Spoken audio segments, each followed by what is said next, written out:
And life happened all so fast. No, it got lonely. Sometimes you see, I know we couldn't make it. Even when I'm off beat, I still land on my feet. And nothing can shake me, cause I know life took a hold on me. I never. This is where I am destined to be. I'm not ready to give up.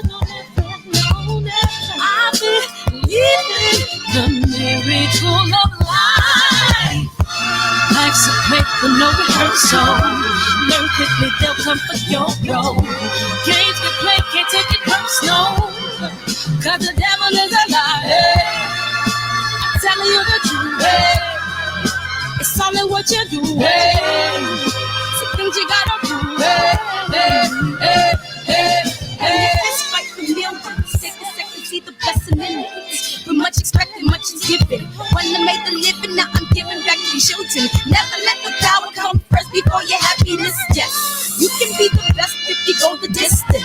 Mix a little sweat with your persistence. You know that the best things are never instant. Just shine and see the brilliance. Get up, open up your eyes now. It's the moment of truth. No backing down. We're bringing it to life. Ooh,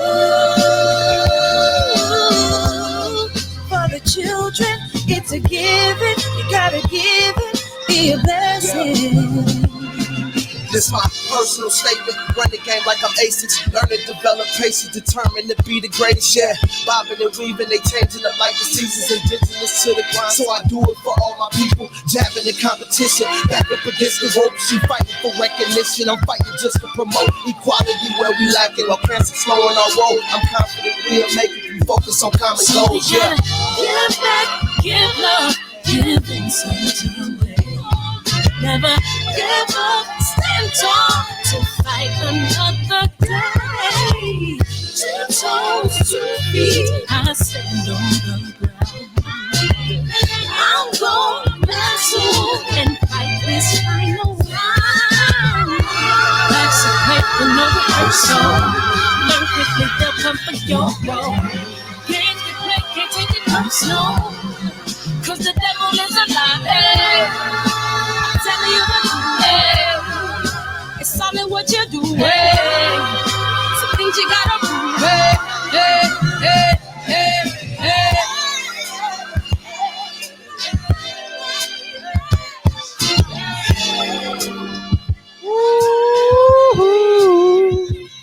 Hey,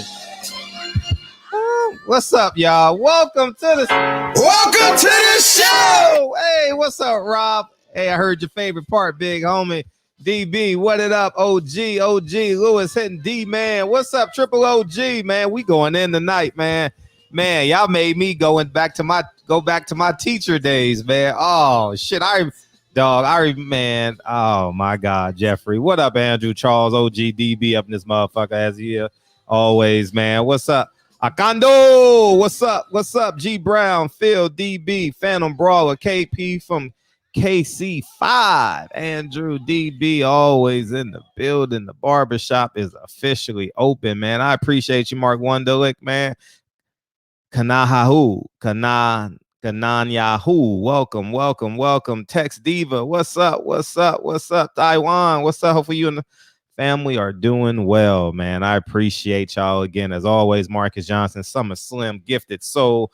I appreciate y'all coming in here today, man. So we're going to talk about Robert Garcia. I'm going to play the clip in a second, but I just want to, I remember when I was a school teacher, this instantly brought me back to my school teaching days. And for those of you who don't know, I was I mean, it's well documented. Feel free to Google me. I was a hell of a teacher, man. And one of the reasons why I was a hell of a teacher was because of moments like this. I taught special ed high school, right? I taught special ed high school. So I always had the Mexican gangster and the black gangster always in my class. Never with or without it. Never, no ifs, ands, or buts about it, because, you know, when you get expelled from it was at a continuation school too. So So you always so whenever the gangster gets into a fight, black or Mexican, they send him to the continuation school, right? And he still owe me push-ups. You're right. He still owe me 100 push-ups. And uh I remember having these heart-to-heart conversations with because I was a black teacher. So I had to literally just go in on them, you know what I mean, and teach them their own history because not that I am the answer to all questions, but I think I can tell it from the perspective in which the energy in which it needs to be told, because they glorify the history books glorifies pseudo bravery on the Mexicans' part, when actuality the American government was taking great advantage of them. You understand what I'm saying? And I think it's just fact that we tell the truth, Batman. You know what I mean? We're gonna tell the truth, man. And I haven't talked about these topics in so long that I had to go in my bag and get some notes and shit. But I remember sharing these, and it's only gonna be 10 minutes probably, and then we can go off from there, and you can go in any direction you want to go, whether you pro or against. But I know that the Garcias are gonna watch this. I know Peter's gonna watch this video, at least, to say the least, and they need to fully grasp their history, because in order to know where you are now, you must know your history. And thanks, DB, for that article, because it's going to tie in to exactly where I'm going with this tonight. But first, I want to play the clip. I was going to wait till like 100 people come in and shit like that, because I already know once I start, what are you talking about, Fred? So I was just going to wait a bit, you know what I mean? But I appreciate everybody coming in here, man. It's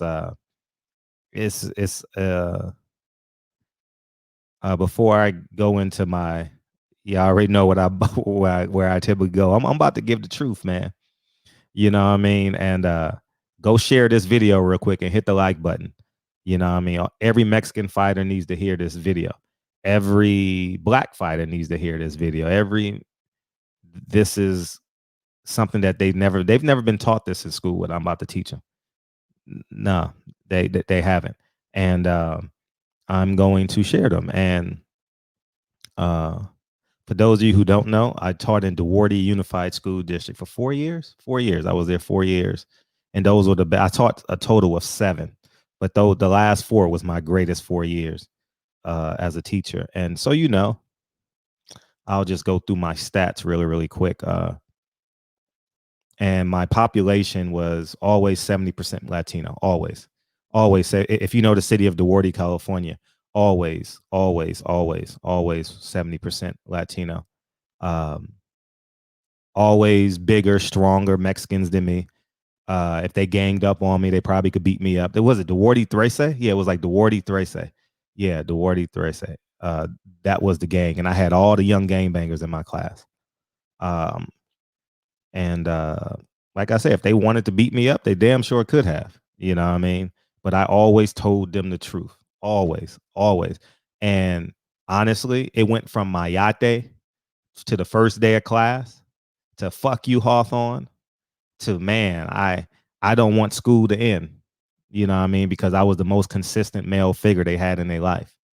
You understand? And that's the truth. And for many of them, not all of them, for many of them, I showed up every day.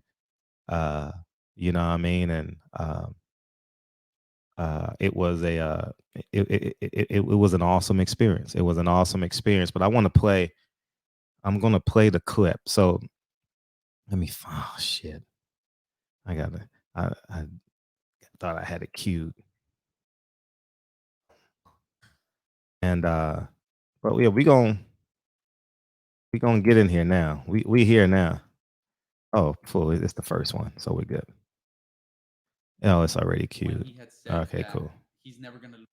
All right, let me cue it up for y'all. And yeah, man, I appreciate y'all coming in tonight. And so because it's at the beginning of the video, so let me just share. So for those of you who don't know, in the 4 years that I taught, because all this is relative to where I'm going. I think we raised over $25,000 for cancer. The City of Hope, Duarte, the city of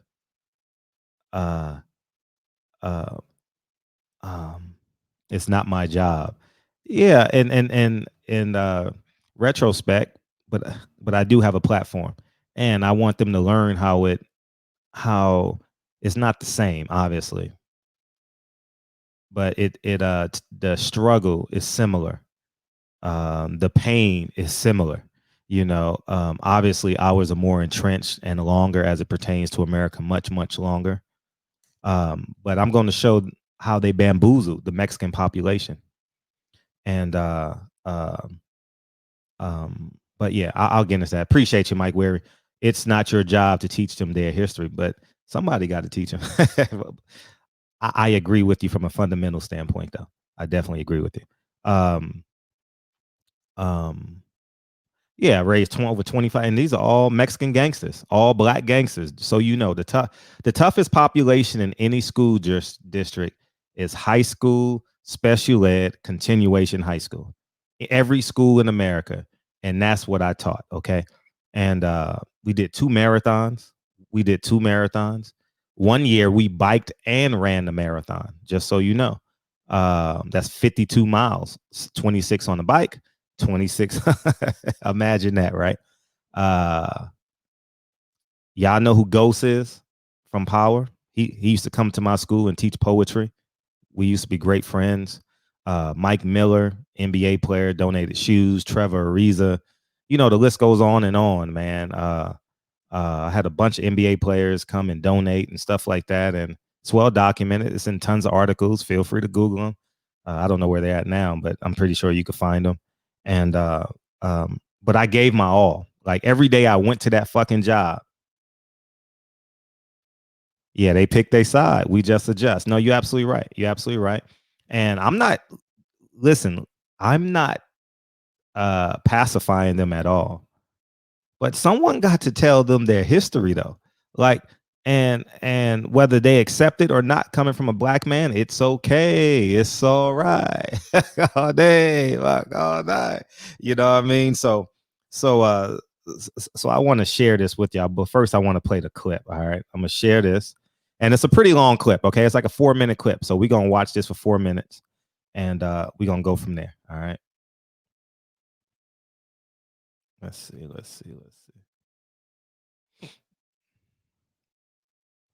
All right, here we go. Good for him. Hopefully he keeps it. Hopefully he keeps it. But we'll get into the reason he got it was Paulie Malignaggi got fired. Correct. At first, it was a little confusing what I was reading about why the reason he got fired. I watched the video actually not too long ago with IFL TV that he did, where he starts off.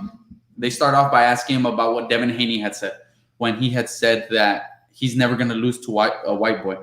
He said, "I will never lose to a white boy." That kind of gets like Hopkins said that. Hopkins said that a long time ago. He got a lot of criticism for it, and he should have. That's you don't say stuff like that. Like I think he was like 20. He's 20 years old, 21 years old. So he's really young. Yeah. He makes a stupid. Now check how he says that it was wrong for Devin Haney to say this, right? Although he's young, but he shouldn't have said it, right? Okay, keep going. All this shit is gonna make great sense by the time we get through with this. Give me 20 minutes, okay? Give me 20 minutes. Yeah.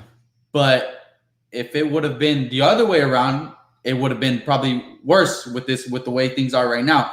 Paulie gets fired for saying first he said about the Eastern Europeans, he said right now is not the era of the African American fighters. He said it's the era of the Eastern Europeans, which I don't really agree with. Because that's kind of what I read. I read it. He said, the 60s was all the Irish. Then came the Jews. Yeah. Then came the Italians. Yeah. And then the African Americans. And then the African Americans. And now it's the Eastern Europeans, which I don't really agree with. I think there's like 3 of them. There's a lot of lately, like I want to say a few years ago, 15 years ago, you could have said a lot of Filipinos. Yeah.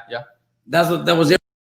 Now check how Peter disagrees. Check out Peter. I don't know if you heard it. Peter disagrees, but that's his father. You know what I mean? And yeah, we're gonna get there, champ side. And but Peter disagreed. He did it twice in this interview. The first time he said, "Oh, I don't think this," and then the second time he says, Paulie's comments, how we should just be quiet. But because the more and more he talks to his father, the more and more comfortable he feels. So he slides his ideologies along with his father. Play along with me. Follow along. Follow along. Because after Pacquiao, there was so many Filipinos coming, fighting the United States. Most recently, we had never seen Russians, Eastern Europeans fighting in the United States, and right now they're all over. Yeah, so that's what he meant. Yeah. That's what he meant. And I think I agree with him there. And I don't think those are the comments that got I thought those were it. No. He later said that he doesn't feel that racial oppression in 2020 exists. He said that a lot of it is, I don't want to misquote him, but I think what I remember, he said it's kind of made up with certain races not getting, obviously he's talking about African Americans, not getting the same opportunities as others.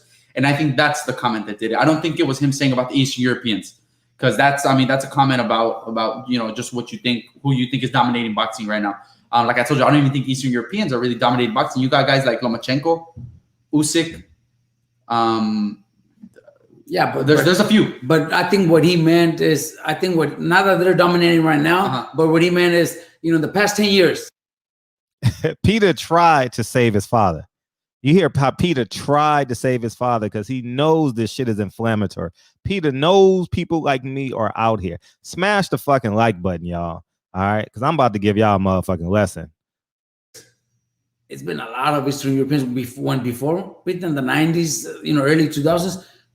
Nobody even wanted to fight Eastern Europeans. Yeah. I know for a fact there were so many that that's when Gradovich came over to our gym, and people didn't want to work with them. People didn't want to work with no Russians, no Eastern Europeans, because they didn't believe much about him. Usyk, was offered to a lot of local promoters. Kovalev was offered to a lot of promoters, and nobody paid attention to him. Why? Because they didn't believe in Eastern Europeans at that time. But now everybody wants to have him. That's why. I think that's what he meant. That was his comment about that. But I think the comment that got him fired was like I said about the racial oppression, that he doesn't think in 2020 it's as I don't want to misquote him on exactly what he said, but he says something like it's over exaggerated, and something like that. And what does that have to do with with being fired or something, man? I mean, it's just right now.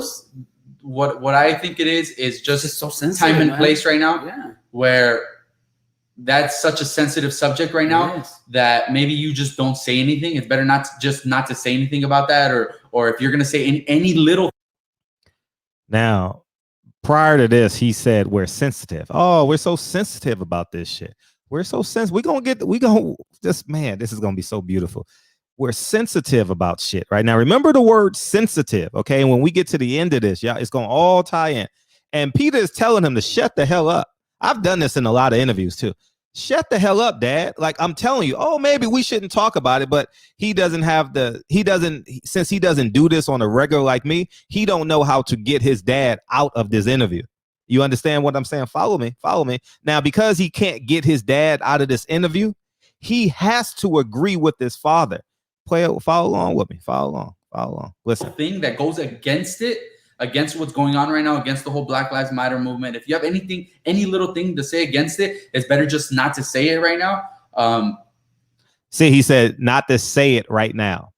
And he's trying to save his father. He's trying his best to save his father. When I say he's trying. Now, I don't know what he believes and or not believes, right? But he knows his father is about to dig himself into a grave. And he's trying to protect him. But because that is his father and his father goes there, he's going to war with his father. Follow along. I mean, does that make his comment right? No. Does it make it wrong? I don't, we're not the right people to ask. Obviously, we're not African Americans that have gone through something like that. Wow. But right now is not the time to, at least that's the way I saw it, where, I mean, God damn, he should have just not said anything, But honestly, it's a tough time. I'm very happy that Abner got that spot, and I'm happy. Hopefully they keep him. But I disagree. I don't think there was any. I don't think that was a reason to fire him. Honestly, I didn't say anything. When I watched the video, there was a reason to fire him. when I watched the video, I watched the whole thing. Gosh, he's really good. He's good at his job. He's good at his job. He's good at his job, and if he wants to, if they want him to be fake, then they should have told him you got to be fake the whole show. Since fucking when did they hire him? 5-10 years ago. You got to be fake. You got to always pick on the guy that's signed to so and so. Showtime. You got to always talk good about these guys because they're managed by so and so. That's the ones you got to talk about. Yeah. So that's being fake. He's saying he's being real. Yeah, he's saying again, the I don't truth. He's saying what he feels, and I don't think he said anything wrong. Honestly, I don't think it was anything wrong for him to get fired. I'm happy that Abner got that spot. Very happy, and I hope they stay like that. But I thought it was exaggerated. I think it was stupid to fire him for something like that. I read all right, Peter. Now Peter finally comes along with his dad and says it's exaggerated. All right, it's exaggerated, right? And he says you shouldn't get fired for something like that. Okay. Yeah, you understand what I'm saying? And now we're gonna take this all the way back. Okay, we're gonna take this shit I haven't done this in a long time, so I'm really, really, really excited to do this. You know what I mean? In terms of giving like a brief lesson on Mexican American history here in America, right? Now, for those of you who don't know, the president, I remember in the 1840s, right? Prior to the Mexican-American War, right? John Polk, who was the president. Remember, Robert Garcia don't train black fighters, right? Remember, John Polk ran a campaign. Listen, follow me along. Follow. Ran a campaign in America to be president for the westward expansion, right? For the Western expansion. If these words, if y'all remember this, right? And John Polk actually won president for Western expansion. And what is Western expansion? That means to go take Mexico's land. Okay. He was voted president by Americans and the colonists, right? To come westward to America, to come westward to California and Texas and all these other land and take them over. Now follow me. 1846. Now he won the presidency, and this is his stump speech every time, right? We're gonna go over Mexico. Remember, Nick Cannon used the word savages. Follow me. He says that I took some notes too. He said that 1846, the Mexican American War begins, right? And I believe the president is Santa Anna, if I'm not mistaken. You guys, I believe is Santa Anna, right? And Santa Anna was the president of America, was the president of Mexico, right? And Polk was the president of America. I'm not taking calls yet. Let me get out of here. I'm not taking calls yet. And so with that being said, America came into Mexico and savagely took the land. Okay. The war was only a year and a half, if I'm not mistaken. The war was only a year and a half. And why this is so critical, why that war was so short, was because the Mexican government sold out Mexico to America. They paid them $20 million. He ended up becoming president. I think Santa Anna ended up becoming president later on, right? In the year I'm talking about. Because you had Alta, California, and you had Alta, Mexico, and you had he was the president, but they had Alta, California, and then they had the Lower California, if I'm not mistaken. And so what happened was they went to war. Everybody's going to war, right? And they were losing the war, and Polk came into Mexico and says, here's the deal. Here's what we're going to do. We want you to lose this war, and we're going to give you $20 million. All right. We're going to give you $20 million, and you're going to give us this land. Right. We're going to give you this land. And he's like, that's interesting. And And not only are we going to give you this land, we are going to protect you. And Fred, what are you talking about? He says, because when you sell us this land, your Mexican people are never, ever going to accept you again. Okay. So Santa Anna said, you know what? I'm going to take this $20 million and I'm going to prove to you how he got the money. What's up, Stormy B-Man? Yeah, it was a good show last night. I appreciate you. Salute to Fred. Amazing show with Dr. Inky last night. He's going to come on once a month. And feel free to hold on to your questions. And so around about 1848, I believe the war stopped.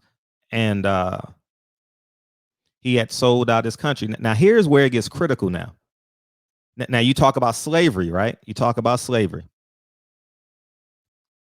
Here's the savagery of America. They give Santa Anna $20 million. Now, keep in mind, Mexico has yet to be developed. If you're not along the beach, Mexico is still grossly underdeveloped, okay? And it all stems from the Mexican-American War, okay? They take Santa Anna out. They give him $20 million. Santa Anna does not develop Mexico. He takes that $20 million and fucking leaves, right? They give them a severance pack. He got $15 million and they got like $3 or $4 million in reparations, right? But here's a savagery in America. Here's what they do. Here's what they do.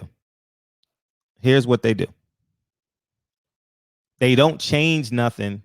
That's why Mexicans still believe that this is their land, right? Because they didn't change the signs. They didn't change the streets. They didn't change the name of the cities. They didn't do nothing. But what they did was they did the same thing North Korea does. Here's what I'm saying. They put them in legal concentration camps.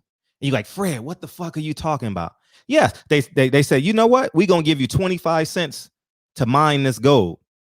We're going to give you 25 cents an hour. Or how much they were paying. I don't know what they were paying then, but to pick these strawberries. Those are basically legal concentration camps. Okay? Now, keep in mind, the people does not know that the land has been taken over. This is the truth. I'm going to get back to Santa Anna in a second. I'm going to bring us to 2020, okay? The Mexican people have no idea that the land has been taken over by America. Santa Anna gets his money and gets the fuck out of there. I'm going to prove to you I am right. Santa Anna, the Mexican people basically kick him out the country because they feel that they betrayed him, right? They feel like they betrayed him. So you know what? He gets exiled and then he goes to like Cuba, Colombia, and New York. Now, here's where it gets even more fucking trickery, dog. Here's where it gets even more trickery. Santa Anna with that $20 million. You know what Santa Anna did with that fucking $20 million? He fucking created rubber. He created rubber, right? And he tried to implement rubber for wheels and tires and shit, right? For wheels and tires. And they say, you know what? Nah, we already have an industry for that. Nah, we ain't gonna use that. But that shit that you're chewing on called gum, do your homework, y'all. I'm 100% right. Because I've given this lesson so many times in my classroom.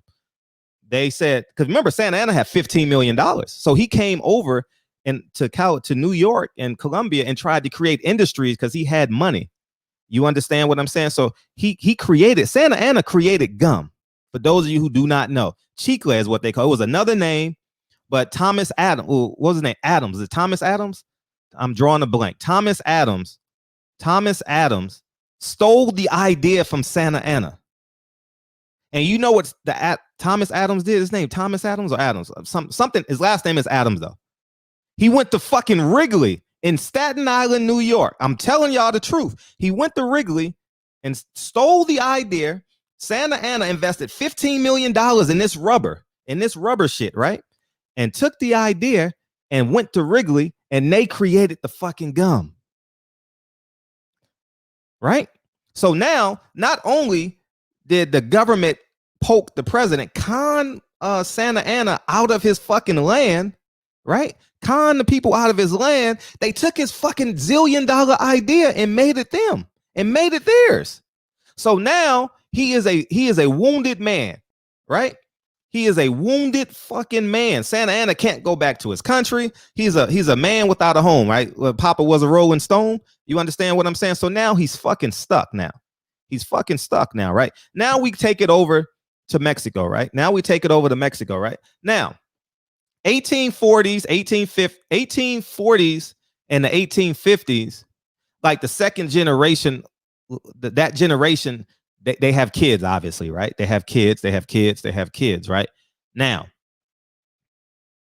America begins to infiltrate California because they see that there's gold. 49ers. Now it's starting to make sense. 1849. The 49ers. America didn't know it was gold. The Mexicans who was left from taking over the land knew it was gold. Right? So you know what they did? They recolonized them. They recolonized California. This is not in y'all history books, though. But if you put the shit together, it makes fucking sense, okay? They colonized them. America came and fucking colonized the Mexicans. Took their gold, took their land, took their ability to farm. They took all that shit. Nick Cannon used the word savage. Guess what they are? Savages. And you know what? They fucking tricked them and made them believe that it was a privilege to stay and mine for gold and farm and create, what was it, the strawberries and the grapes and all that, the nuts that grow low and grow high, you know, those, that they tricked them to believe that it was a blessing. You understand what I'm saying? They didn't make them natural citizens. Okay, they did not make Mexicans natural citizens in America. Now, what they did was they created it was the Treaty of Hidalgo, if I'm not mistaken. Go Google this. I know I'm right. It was the Treaty of Hidalgo. Whenever America creates a treaty, that means they're fucking stealing something from you and wants you to calm your ass down. That's what a treaty is. Google any treaty America ever do with another country. All right. That means they robbed you, but they don't want you to come to us. No, we robbed you. We're going to give you this little bit of money for this a lot of land. You understand? It's not going to be a fair exchange on this shit now, right? You understand what I'm saying? Now let's fast forward. Now they stole their gold, they stole their land, and they stole the motherfucking gum from Santa Anna, right? Now Santa Anna has to leave fucking America and go to fucking Cuba, if I'm not mistaken, right? Right? Now, so let's get back to what I'm saying. Now, Mexicans are in California, okay? In California and Texas, I would say I don't know what the percentages are. A greater percentage of them are miners and farmers, okay? So when people say, "Oh, I'm going to get there in a second." When people in 2020 come together and say, "Oh, I feel bad." But here's the catch. I'm going to shorten this up because I can make this shit a 2-hour lesson. Let's fast forward to 1960s, right? We already know. You're not a fucking natural citizen in your own land, because if they make them natural citizens, they will revolt, Stormy B, man. They will fucking revolt. So you know what they did? They kept them working. They didn't change the cities. They didn't change the names. They had no idea they were fucking being railroaded. And by the time they had all their resources in California and colonized, guess what? The Mexican people were outnumbered. Okay, you understand what I'm saying? So let's fast forward to 1960. Now here's where it gets fucking interesting, right? Now keep in mind, the war ended in 1848, if I'm not, was it 46 or 48? 48. I think it was the Treaty of Hidalgo, Guadalupe. Damn. See, I'm on it. Yeah. So let's fast forward to the 1960s, right? Don't shorten it. Keep cooking. Okay. All right. But they never naturalized the Mexicans that were here. They kept them ignorant. Excuse me. I understand what the hell I'm saying. This is the white man speaking through me. They kept them ignorant immigrants. I'm going to repeat it again.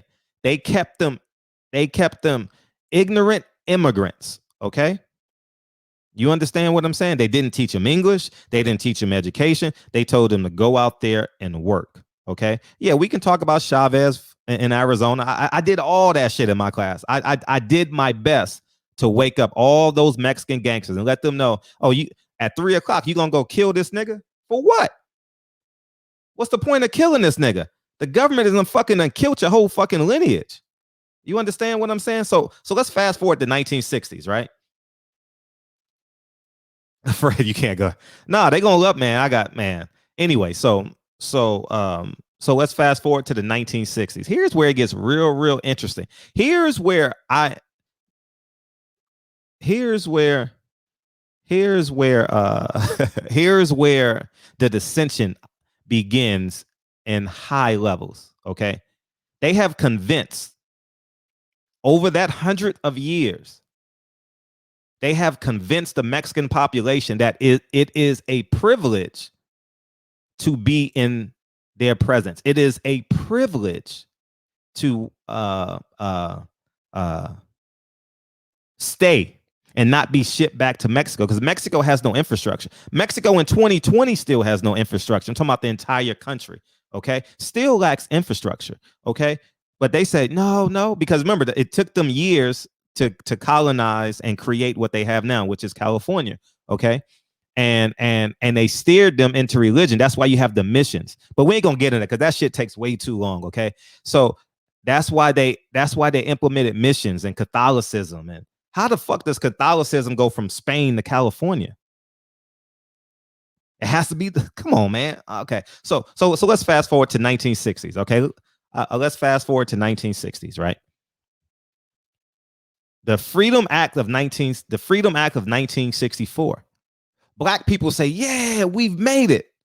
We've made it. We fucking made it. We fucking did it. We're fucking equal to the white people. Now we can get any job we want. We can vote. We gonna get retirement. We can retire at 62. We gonna get these jobs, and we just gonna be an American citizen. Now here's where it gets real interesting. Mexicans have been farmers and miners for the whole hundreds of years. Okay.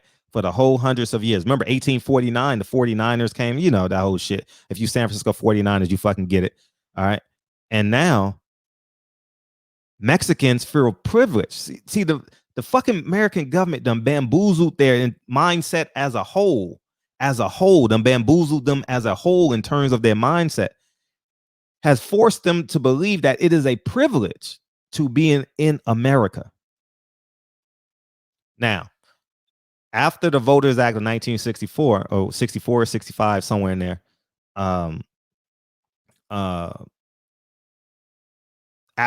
they called them Negroes back then, right? Negroes said, you know what? Now we can work in the courts. We can go to college.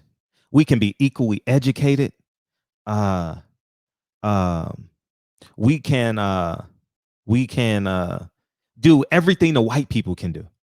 It's all a brainwashing. Yeah, you're right. Please just listen. It's all a fucking brain farce and a wash. Okay, y'all need to fucking follow me on it. That's why the most feared motherfucker is a fearless man. Is a fearless black man, a fearless Mexican man, a fearless Asian man. I'm telling y'all, once you wake up and see this shit, and I'm just speaking in spots. If y'all one day I'll just fucking give the lesson, you know what I mean? Because I did this shit every day in my class. I mean, it was like I had niggas that carried knives and guns in my class not every day, but you know what I mean? They hit them outside the motherfucking school and shit because they were afraid to go, you know, all that shit. Y'all know what it's like in high school. And so 1964, after that, blacks are brainwashed. Blacks can go to blacks. Oh yeah. We're equal now. Now, Mexicans are privileged, right? They feel privileged to be in California. So with the exodus of black people with migrant jobs, I'm talking about like shoe shining, like street vendors, working in the hotels. You understand what I'm saying? Working in the hotels, odd jobs like that. People call them odd jobs now, right? When it was a mass exodus of black people being formally educated, post office, stuff like that. Now, here's where it gets fucking important.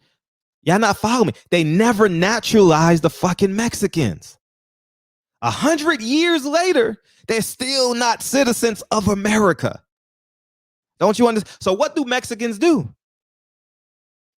They take the jobs that the black people vacate. You understand? Now, keep in mind, black people have been here longer. Okay, they have been here longer, hundreds of years, thousands of years prior.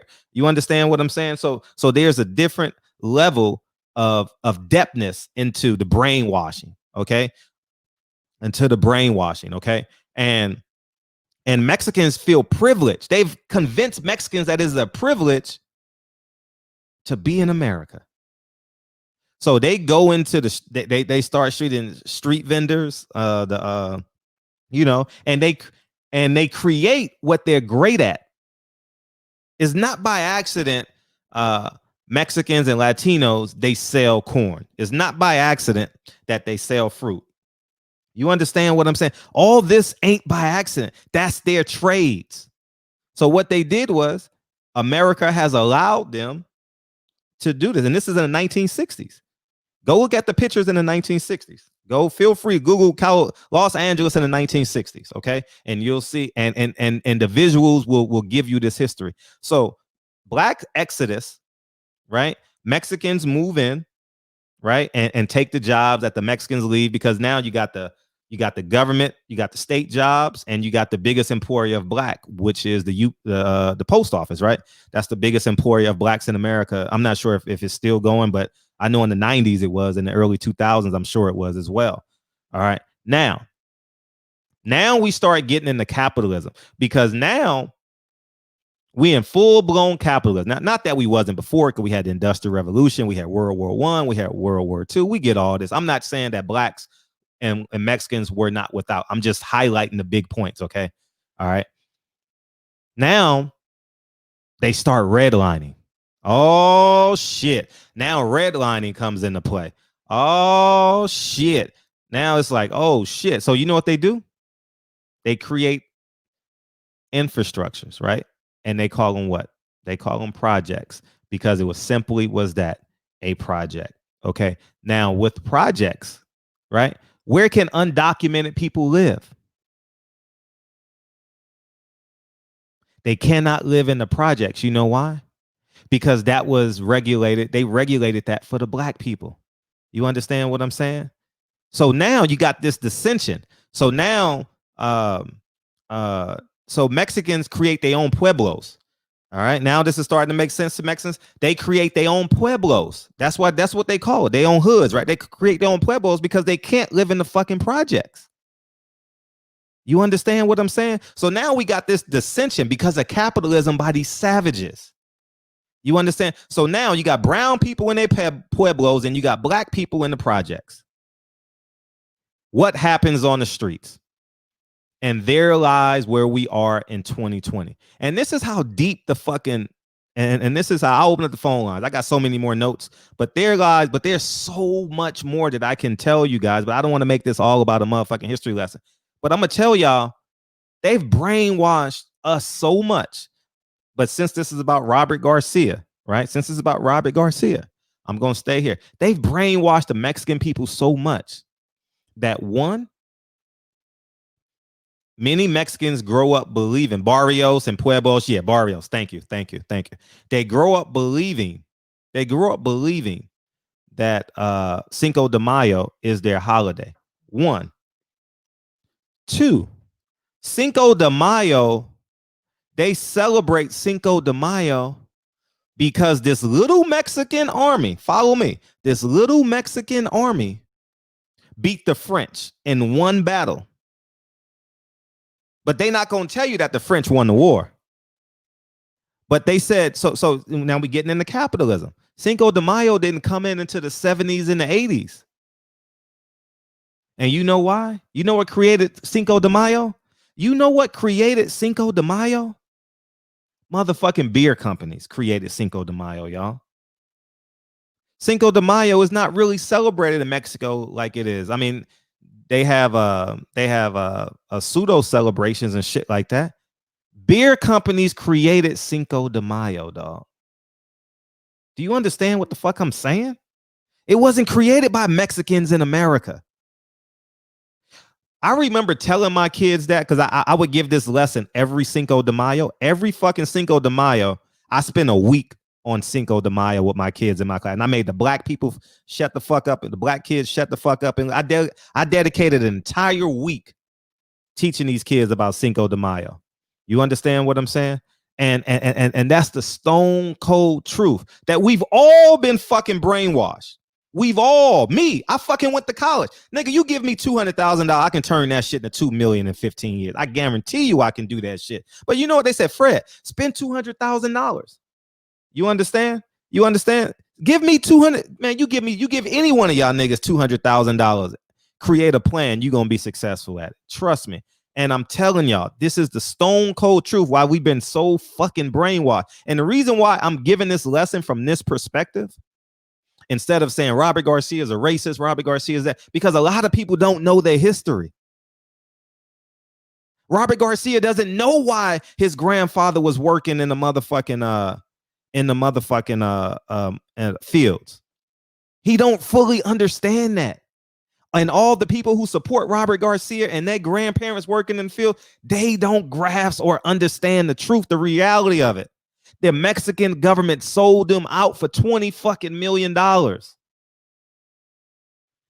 In 1846 to 48, I believe the war was. Sold them out. And the government never rewarded them by making them natural citizens. Don't you know, if they end that war and they say, you know what, we have to become citizens. Don't you know President Polk would have made all Mexican citizens? Do you understand what the fuck I'm saying? At the end of that war, every Mexican in California, Texas, and all that Western Peninsula should have been citizens of America, but they fucking bamboozled them. Hoodwinked and bamboozled them. You know what I mean? I always get a Malcolm X reference in here. You know, they made them feel like, oh my God, it's a privilege. It's a fucking privilege. I'm just saying. And that's the truth. And now in 2020, we're so conditioned. We're fucking so conditioned. We're so fucking conditioned. Don't you know? I'm gonna save this lesson for another day about the genealogy of blacks and Mexicans. Put your common sense hat on and just say we're related, okay? But the fact that we are so fucking conditioned in terms of I can't support you because you're black, when in fact the reason why you can't support me is because the motherfucker government, one, sold you out, and two, America never made you natural citizens. The same way they did us is the same way they did y'all. Forgive me for using the same way, but you guys know the topic where I'm trying to create this unity. I'm trying to help us understand the truth, right? Now, let's fast forward. DB sent me an article, right? And in this article, let me pull it up, because it all comes back to what Robert Garcia says, right? There's no racism. How can you say some shit like that, right? Oh my God, no, you can't talk like this. No way. You can't talk like this. But I'm not going to read the article. I'm just going to highlight some of the points, okay? All right. You see the title of this article? Ignorant President Trump angers Mikey and Robert Garcia. Now, remember what I said about migrant workers, okay? Remember what I said about miners and farm workers, okay? Remember what I said. Now I'm going to highlight this article, and thanks for bringing it to DB, because it makes what I said very contemporary. I appreciate you sending this to me. Okay, now listen. Okay. According to I should have afraid to take their kids. Okay, where he talks about his mom. I got to find it. He says that they're perhaps overworked and underpaid, and they're as young as 13. However, they make $9 an hour for 12 hours a day, right? And he talks about his mom and dad in the fields. I'm trying to find it, because everybody know that his dad was a migrant worker, right? If you don't know, I'm trying to find it. Shit, they have been mislabeled. Okay, we on one hand says that all these illegal immigrants are criminals, and that's all he's talking about. What Trump said, they are not criminals. Mikey Garcia said they come to work hard. They are going to have your people come and do their job. Are you going to be the one putting people to work? Referring to his claim. Shit, I'm trying to find it. Okay, here it is. This boxing family has done its time in the fields. It's ridiculous for one man to speak like that. If he knows it all, he's going to do much better, says Mike. The younger Garcia went on to say he believes farm owners themselves take advantage of these illegal immigrants who might be more scared than the typical illegal immigrants because of the extra heat they apparently take by the locals.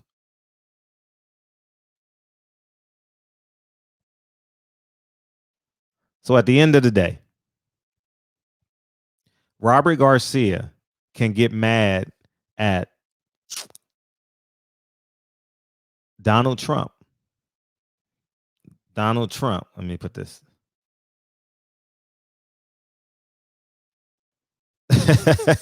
How did they react when you informed them that General Guerrero, the savior of their revolution, was black? Oh man. Facts, man. And I think that if Robert Garcia knew his history, if he would understand the reason why these migrant workers are still illegal, if Robert Garcia fully grasped and understood why the people from Oxea, or forgive me for not pronouncing it right, but it's OX. Let me get the OX. What is it called?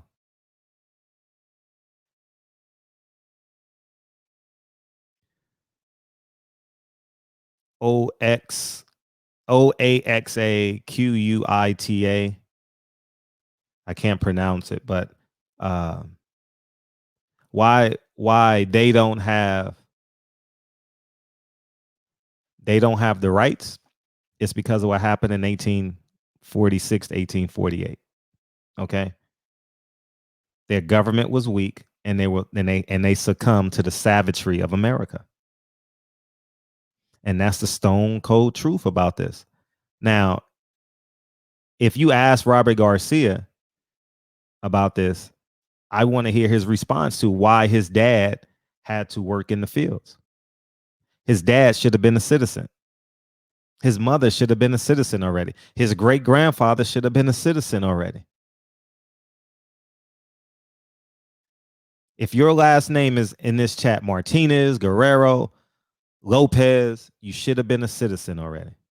The same thing with us. You understand? We should have been citizens already. But they kill the leaders and make the followers follow them. Simply put, or they buy them out. That's the American way. But you know what they call it? Capitalism. You know what we call it? Employees. We fucking work for them. We don't say shit. We work for them. You understand what I'm saying? And that's the truth about this, man. Robert Garcia don't know the history behind this at all. Because if he knew the history, he would be blaming the American government. He would be mad at the American government of why his dad had to work in the fields. And that's the truth, guys. I know I've left out a lot of I got way more notes that I have, but I remember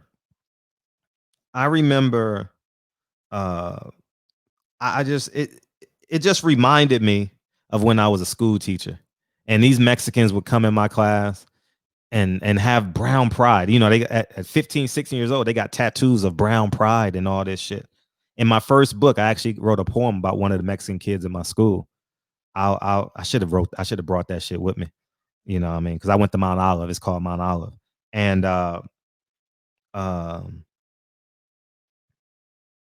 they just bamboozled them, man. And when you see it in these young kids and how they carry this trauma and this hate, And then you see people like Robert Garcia, who's 50 years old, if I'm not mistaken, 50 or 55 or 45 years old.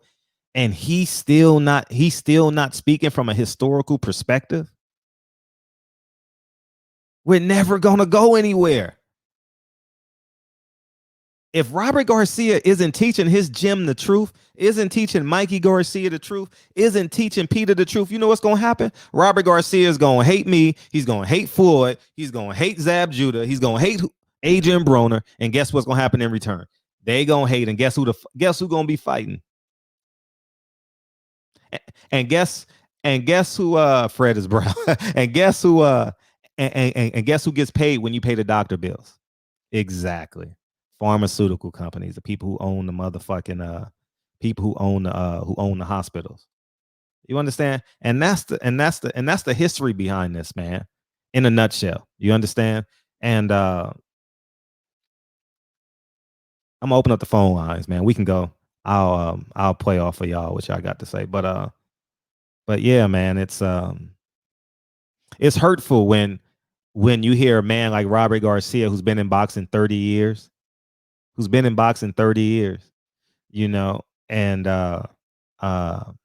says things like he shouldn't have been fired. But one is mad at Donald Trump for saying these illegal immigrants are criminals and shit like that. Well, in 1848, what did they think? Oaxaca. Thank you. I appreciate you. Oaxaca. You know what I mean? And the one thing that I really, really wish in my dying day is, in addition to now, you know, I mean, I have to learn a lot of Asian culture now. Outside of being Black and Asian, I wish I can inspire a community of Black and brown people. I wish, man. I really, really, really wish. You understand that they know the truth.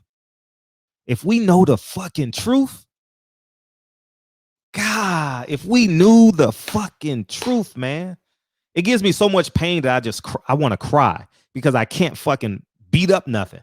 You know what I mean? If we knew the truth, if Robert Garcia taught Mikey Garcia the truth. Anyhow, man, I'm gonna open up the phone lines, dog. I'm done, man. Feel free to call in.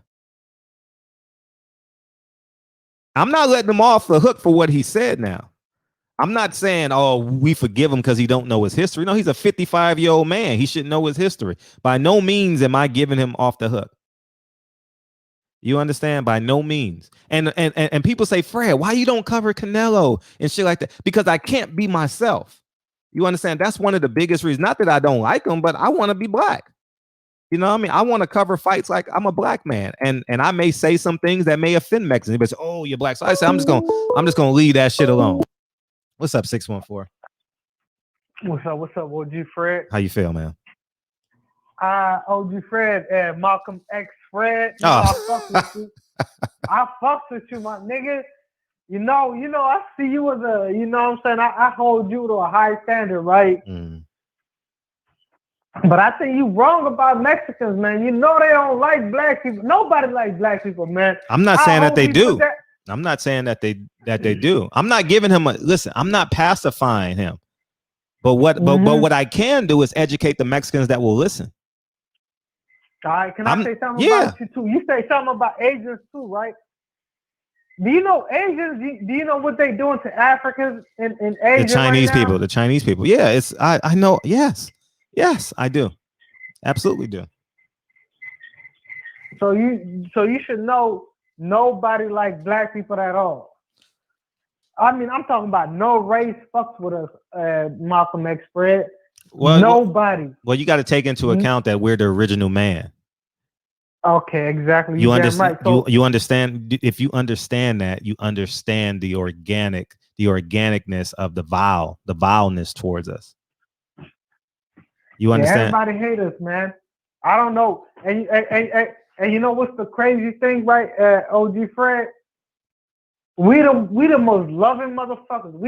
We allowed everybody to come fuck with us. We don't even give a fuck. I mean, we like, as Black people, we are very welcoming.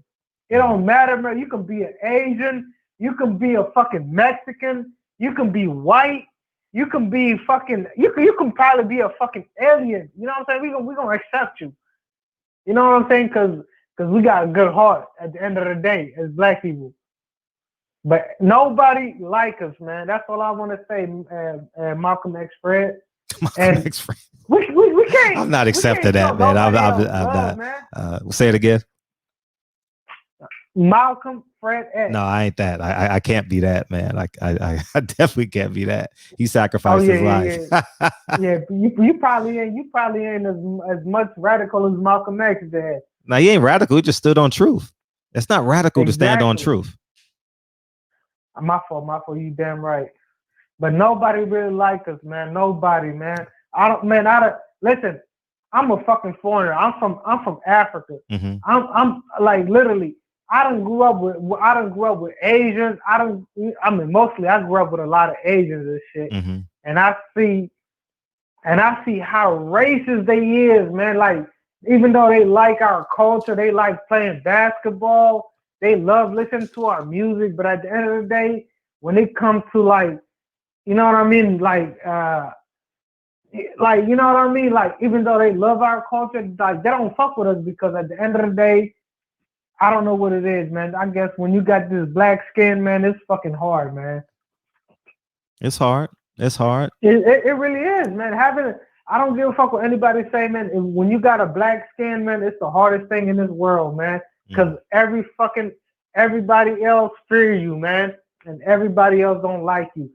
The way Robert Garcia is talking, he would never, man. The only reason he's saying that is because it's black people, man. You know what I'm saying? Come on, bro. Come on, man. You know, like you live in California, man. Come on. You looking? Listen. I got some of my cousins that live in San Diego, right? I went to Compton. Most of Compton, it ain't even niggas no more. It's mostly Mexicans. I'm not even. Am I lying, Fred? You live in Los Angeles, right? No, I mean, Mexican population grow in California because of the proximity to Mexico. You understand? It's just proximity. You know what I mean? Same thing with crime. It's proximity. You know what I mean? Just like there's a lot of Jamaicans on the East Coast and on the West Coast, you know, just proximity. You know, they didn't get visas in America, so they went to Canada. You know, it's just proximity. They went to Toronto. Proximity. Well, mostly in Toronto is mostly Asians. It's a lot of Asians there. Mm-hmm. It's a lot of Asians. Yeah, it's a lot of Asians in Toronto now. We look like, you know what I mean? But what I'm saying is, they don't fucking like us, man. So it's not that they don't, but you they don't. I swear to God, man, don't know motherfucking Mexicans love black people, man. I'm gonna disagree with you on that. I would agree that there's a level of discontent there. I would agree with you, but I'm not gonna say all. You know, I mean, you can't speak with Mexicans, man. Like I'm like. All right, finish up your call so I get to the next call. With him, right? OG Fred. Mm-hmm. What's up? I'm gonna keep it real with you. We play soccer tournament with these motherfucking midgets.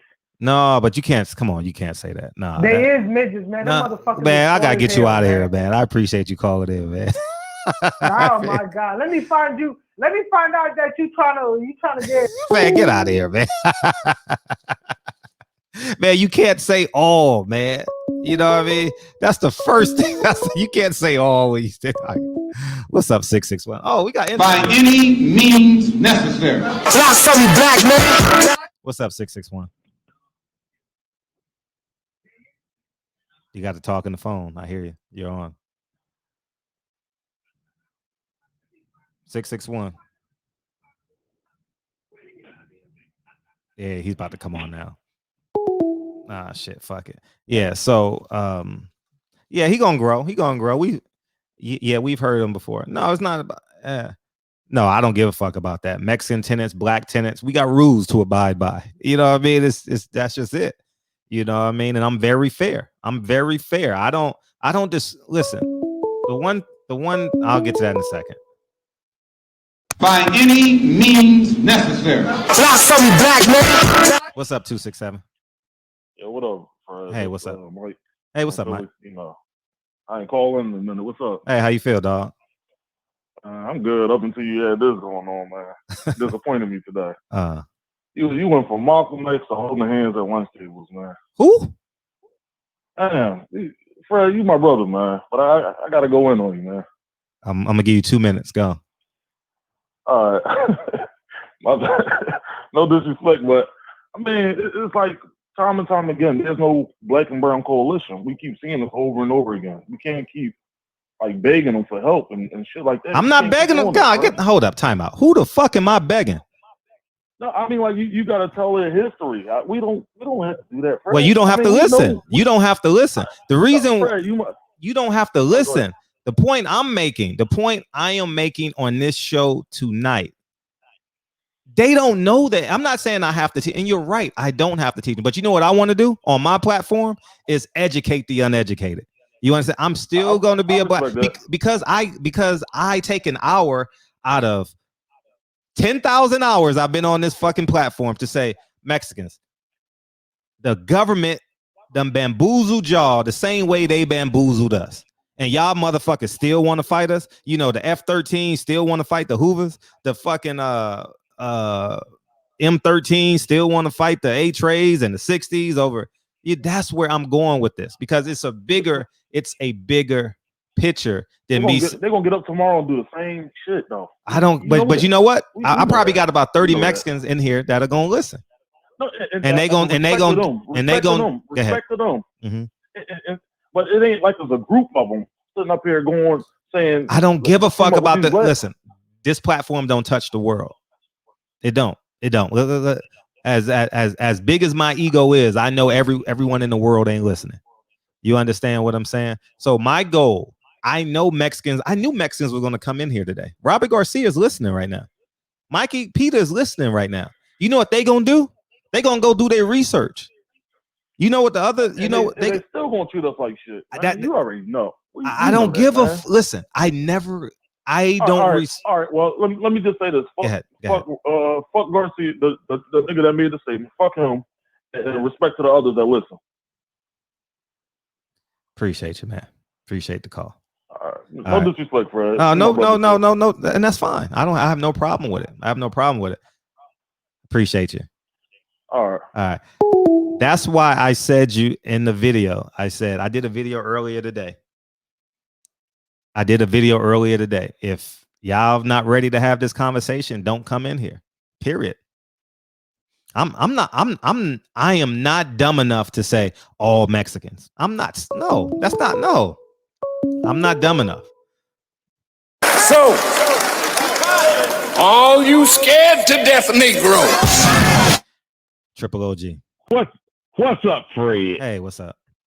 You know I'm going to do some history now too, right? Ahead. I know. You know what the funny shit? When I saw your number, I said, "Oh shit, he about to tell us a story." it ain't a story; it's history. Oh, sure. Just like you just told. Yeah. Now, it's the same thing. They did the same thing to them that they did to us. Now, what's a migrant worker? What's an illegal alien? Is that any difference than a nigger or an African American? Now, who's more confused? You said they confused all of us. Mm-hmm. And you were right.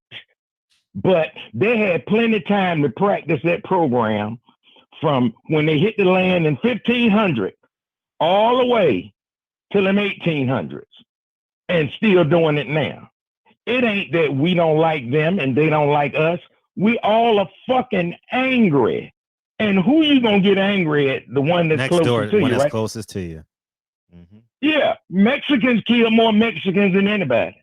Blacks kill more. Well, white folks kill black people too, but white people kill white people. White people kill more people in this world. It's called wars. Well, yeah, exactly.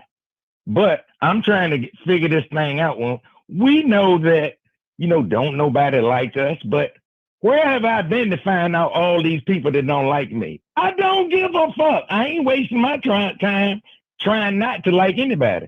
I ain't trying to be friends with them. I ain't trying to be enemies with them. I'll do business with them. Now, they can't build their own damn country up, but they can come over here and build their ass off, right? They building houses now, doing roofs. They sell vegetables. So you're right. They pretty much did us the same way they did them. Now you'll listen and you think their history is confused. We'll sit up here and believe we just been here for 400 damn years being a damn slave. Facts. Okay? Mm-hmm. That we have been here 400 years. I know 600 years of us being here. I don't know about nobody else. Mm-hmm. My daddy would not allow me to say what I was. He knew that trick about telling you are something that you ain't, like an illegal alien or an immigrant, a migrant worker. Mm-hmm. Them motherfuckers was already here. They took their shit after they took our shit. Okay? Plain and simple. I mean, it's according to what history you're reading there. If you're just going to do your history in college and high school, then after you get out of that shit, you have now learned how to read and communicate. You got to go dig some more and find more information. If you're interested in easing your mind and finding out who you are, because when you don't know who you are, and Robert Garcia, fuck Robert Garcia. I don't feel no different about him than I do Paulie.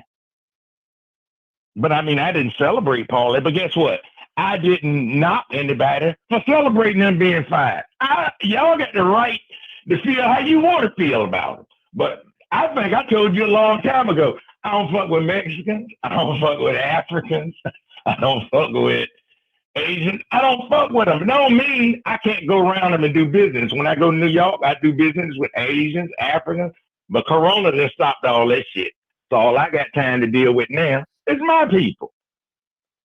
And yeah, they'll say we are our own worst enemy. They got Mexicans thinking the same way. Well, there's another side. There's always two sides to every story. How are we surviving? And if we killing each other so much, why all us ain't dead? Somebody will tell us that. Yeah, we ain't having no more skirmishes than white folks have and Asians have and Mexicans have. They just put it on us and we walk around and we think that. They gave them what? Catholicism? What did they give us? Christianity. Mm-hmm. Okay, they got Mary, Hail Mary, Mother Grace. Well, Mary, Jesus, Mama. So all us fucked up with this shit. So that's why sometimes when I would get up here and I hear somebody, when I hear educated black people or uneducated black people jump on the Jesus train. And I'm like, you don't even know the motherfucker. Keep talking about Jesus. We just as lost as they are. We are more educated than them now. Because we fought. I heard the Santa Ana thing. Yeah, Santa Ana fucked up on a whole lot of fronts. Yep. The way he chased the motherfuckers all down into Texas.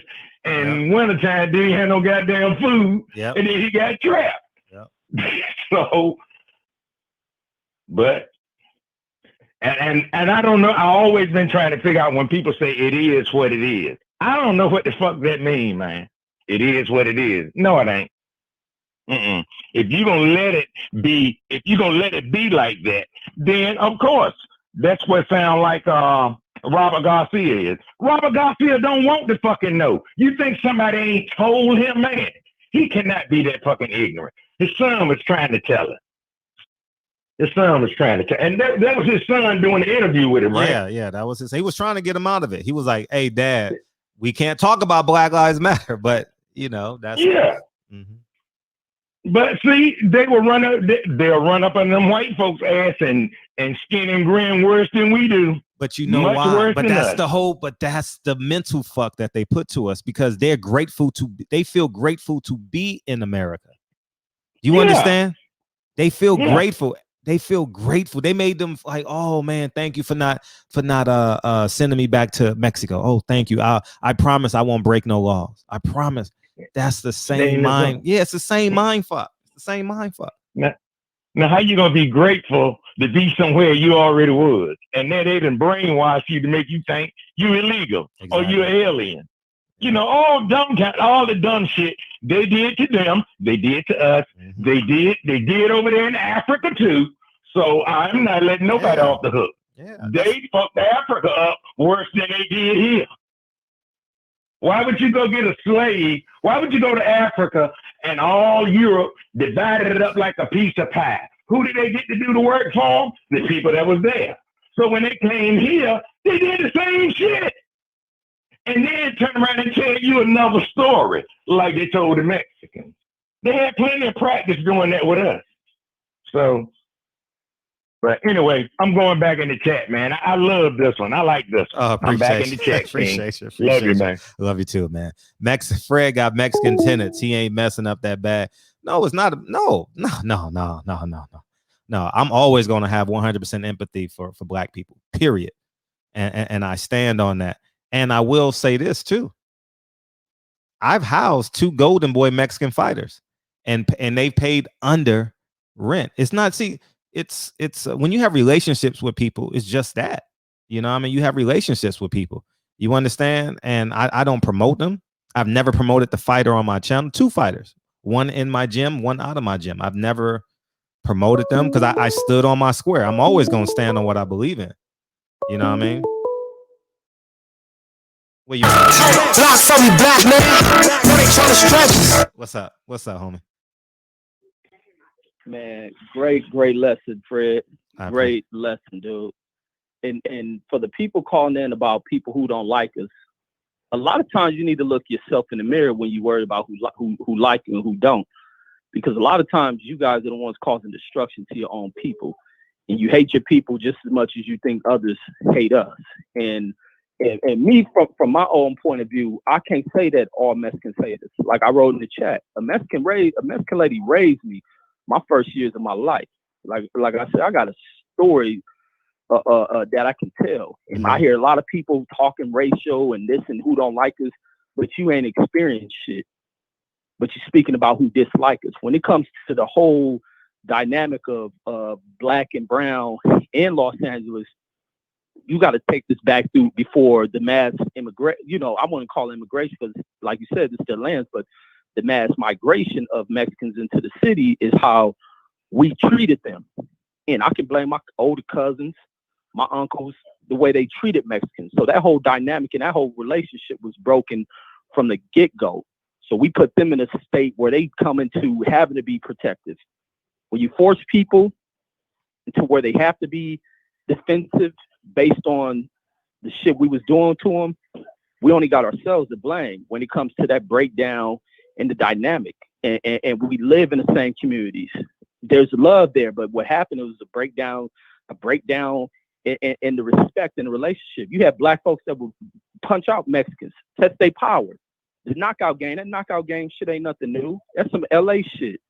Walking up on Mexicans to test out your punching power. That same shit you see them doing to the Lopez man, like Glasses Malone was speaking about. So sometimes we got to blame the ignorant motherfuckers that live amongst us because we don't hold people accountable when it comes to things. But even when it comes down to what you're saying with Robert Garcia, and with me, I was like, I don't blame them for like what they were saying. They're ignorant to shit.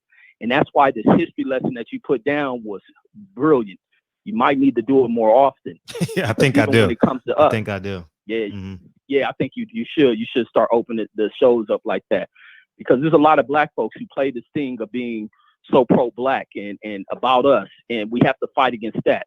When you go back in your own history, a lot of people need to do their own soul searching and look back on the shit they have done wrong inside the community, not to other people who they think dislike us, but who you done to your own self. I see a lot of black folks talk about what Mexicans don't like us and shit, but walk right out the house and be quick to want to gun down somebody who look like them. So we get fucked up talking about the love that we get and we don't get from other people. It ain't their jobs to love us. We need to love our goddamn selves. So how can anybody love a people who don't love their goddamn self? And that's what black people need to start looking in the mirror and stop. I mean, we got these racial issues, but ours is deeper than that. Ours come into a system that has played both of us like some goddamn fools. Exactly. And that's the problem, because we ain't educated and shit. We just worry about the stupid ass wrong fucking fights. But brilliant shit, Fred. I enjoyed the fuck out of that. Oh, that's I'm gonna fall back to that. I just have to say that. Y'all stop worrying about who don't like us, because when you talk about this who don't like us, you don't know the reasons why. That black and Mexican shit was broken down by us. It was broken down by us, like even with that blood and Crip shit. That's the worst shit that ever happened to us. The worst shit that ever happened to us. And I'll speak on that. The cats who I looked up to who influenced me are original Crips. But they fucked us. They fucked our communities off. Then we moved to the next generation of them. They fucked the dynamic of the relationship between us and Mexican people. We weren't inviting each other. Anytime we move amongst each other, white folks move away from us. Anybody else, we move and we live amongst each other. But we become divided when people start not welcoming. Some people are like that. Not all black and Mexican relationships are like that. A lot of them work well. It ain't that way across the board. Some people don't get along, others do. But that's all I got for it. I'm gonna fall back. I appreciate you. Oh man. And you know why I am so passionate about this? Because I was a school teacher. And when you sign up to be a school teacher, you sign up to teach everyone. Let me get through the super chats. Fred I said that already. Let me get to the super chat. If you want those old Ellie videos, you can hear everybody from the Robert Garcia gym, with the exception of Mikey, say some racist talk about blacks. Yeah. All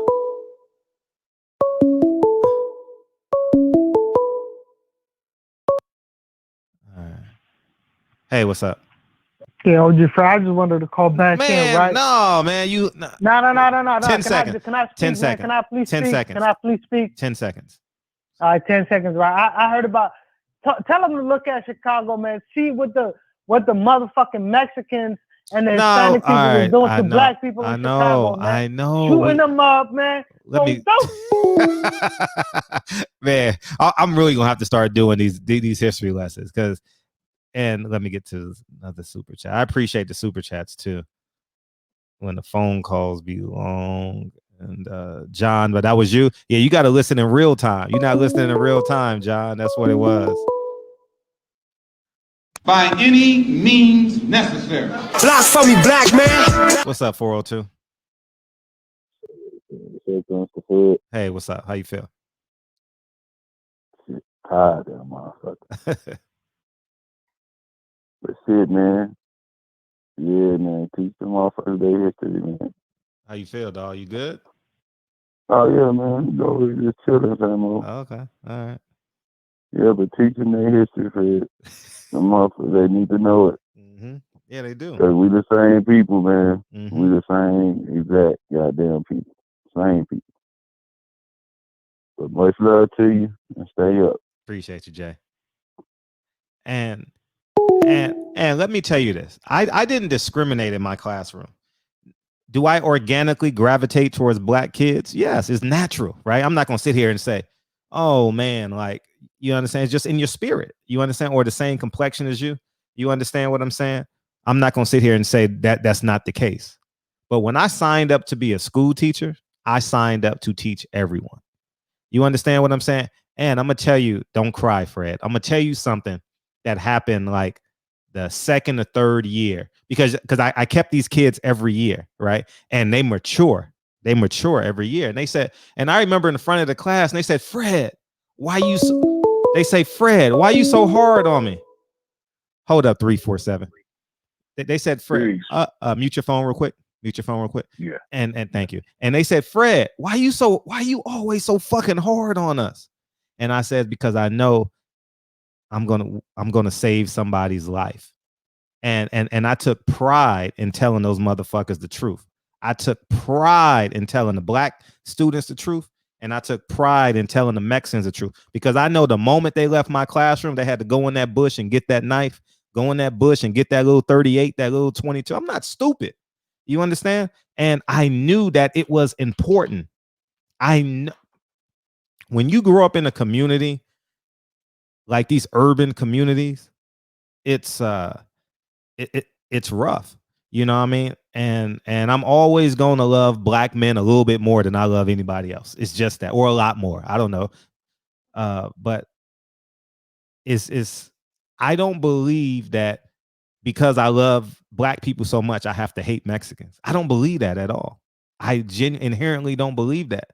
You understand? And that's just the stone cold truth inherently. Do I now on the surface level, black versus Mexican? Yeah, I'm gonna go for the black guy. But when you talk about like us as human beings, nah, man, nah. It's not cool. It's definitely not cool to have that type of energy. At the end of the day, it's ignorance, dog.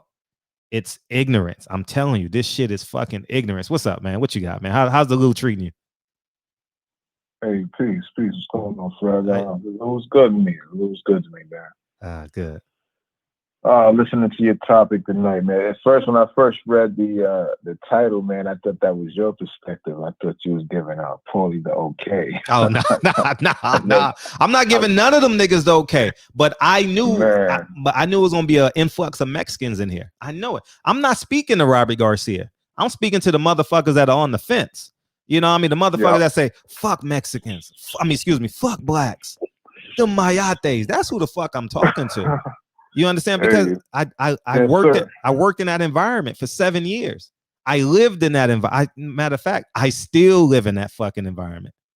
You understand? Right. I would say about 40% of my tenants are Latino. 50% of my tenants are Latino. I'm not no. I know how they view me in terms of like some of them. You understand what I'm saying? So it's just the truth. But go ahead, it's all yours. Right. All right, if you don't mind, Robert Garcia is listening, and our Mexican brothers and sisters out there is listening. I got a little story for y'all, right? Mm-hmm. And I'm gonna educate y'all. You can take it and believe it or not. You can do your research. You can just throw it away. Mm-hmm. But like over 50,000 years ago, right? This land was populated by nothing but brown African people who actually migrated via sailing from the south of South Africa, and they came up through south of South America, like at the tip bottom, and they migrated all the way up into Canada. That's through South America, the Caribbean, Americas, and to the north and everything, all the way up to the top. Another 30,000 years after that, the Mongolians traveled over the ice cap, over the northern part, down through the Canada part into North America, and they met up with all the brown Africans that were there. Those Mongolians mixed with those Africans, and remember, Africa is a collection of 52 to 54 countries. Every time the colonizers get in there, they chop it up and make it more pieces. But it was about 54 to 52 different countries inside of Africa. Africa is not a country, it's a continent. So anyway, it was a whole mixture of different continents of those African people mixed already in the Americas 50,000 years ago. 30,000 years later, the Mongolians came down and they got together, they partied, and they had a few babies. Those babies are you Mexicans. You are a fusion of Africans and Mongolians from over 30,000 years ago. The black people that you hate look just like your great-great-great-grandparents. So the reason that you're probably upset with them is because you're confused, like we are confused. Everybody thinking all this other bullshit, color and complexion, hair texture. And if I see another Mexican with a blonde do-wig or blonde hair, I'm gonna laugh even harder in your face. You look crazy. I know you're getting a lot of acceptance because you have a lot of complexion. You get into these communities and these cultures and these people, so you're feeling accepted, but you look crazy with blonde hair, just like we look crazy with blonde hair. So please stop that. But yeah, y'all just don't know who y'all are, just like we don't know who we are. But if you're throwing some drums and you're throwing some music, we all be dancing the same way. While some other people just can't catch the beat. So stop the confusion, Robert Garcia. I appreciate you. And I think what's going on with Robert and his team, just like every other probably train and everything else out there, they probably all got the fucking letter in the mail. Like, you need to talk nice. You need to favor Paulie and all this other bullshit, just so they don't get no fucking pressure. But fuck the bullshit. And where was all the justice and fight for Nick Cannon when he was dropping, supposed to be Semitic against himself? That's some bullshit. But this is Mr. Bone, man, aka Mr. TY. I'm out. Appreciate you. Welcome back. Yes, sir. Yes, sir. Appreciate you. Yeah, man. It's man. Yeah, man. It's Maybe one day. You know what I mean? Whether it's my ego or whether it's common sense, I believe I saved some lives in Duarte. I just believe that. Yeah, what's up? Oh man, I forgot to give the most important part to the people that might have been listening. Might have thought I sound crazy. There's a book out there called "The First Americans Were African." This book came out maybe 10 years ago, 7 years ago. The book was $40 when it came out. Right now, this book is about $700 to about $3,000. Why would they want to price this book up so high? Just so you would rather buy sneakers instead of buying the book. But that book is documented evidence, 50,000 years. The first Americans were African. Look it up. Boom. Appreciate you. How about that? One. Yeah, we gotta read. You know, it's why they ain't canceled Robert like they canceled Nick, right? You know what I mean? Robert ain't gonna get it. Robert ain't gonna get it. Maybe the fighters in his gym will. You understand? Maybe the blacks and Latinos that's listening. Because I do have a level of empathy for the ignorance sometimes when I hear it. You know what I mean? I'm not, listen, I got great Mexican friends, though. I can't sit here and say, I train at a Mexican gym, you know? I wouldn't give them my money if I didn't care. You know? By any means necessary. Block for me, black man. Love that shit. What's up? Peace. What up, Fred? I'm feeling great. How's the third shift doing? I was doing well. I'm sitting here running as we speak. You know, that's what's I'm up. going to go in the office so we can speak about this subject because I had a few things that I wanted to say. I think you are correct when you talk about people's ignorance in regards to how they got here, how they're in the position that they're in, and how we're in the position that we're in. And I think that it's different based on geographical areas. Because I heard Reggie's experience about the Mexicans in California. In Texas, it's different. We don't like how I've seen. I don't know if this is true, even in Chicago, from what I've seen on TV, and I only know what the media reports because I'm not there. So I can only go based on what I see.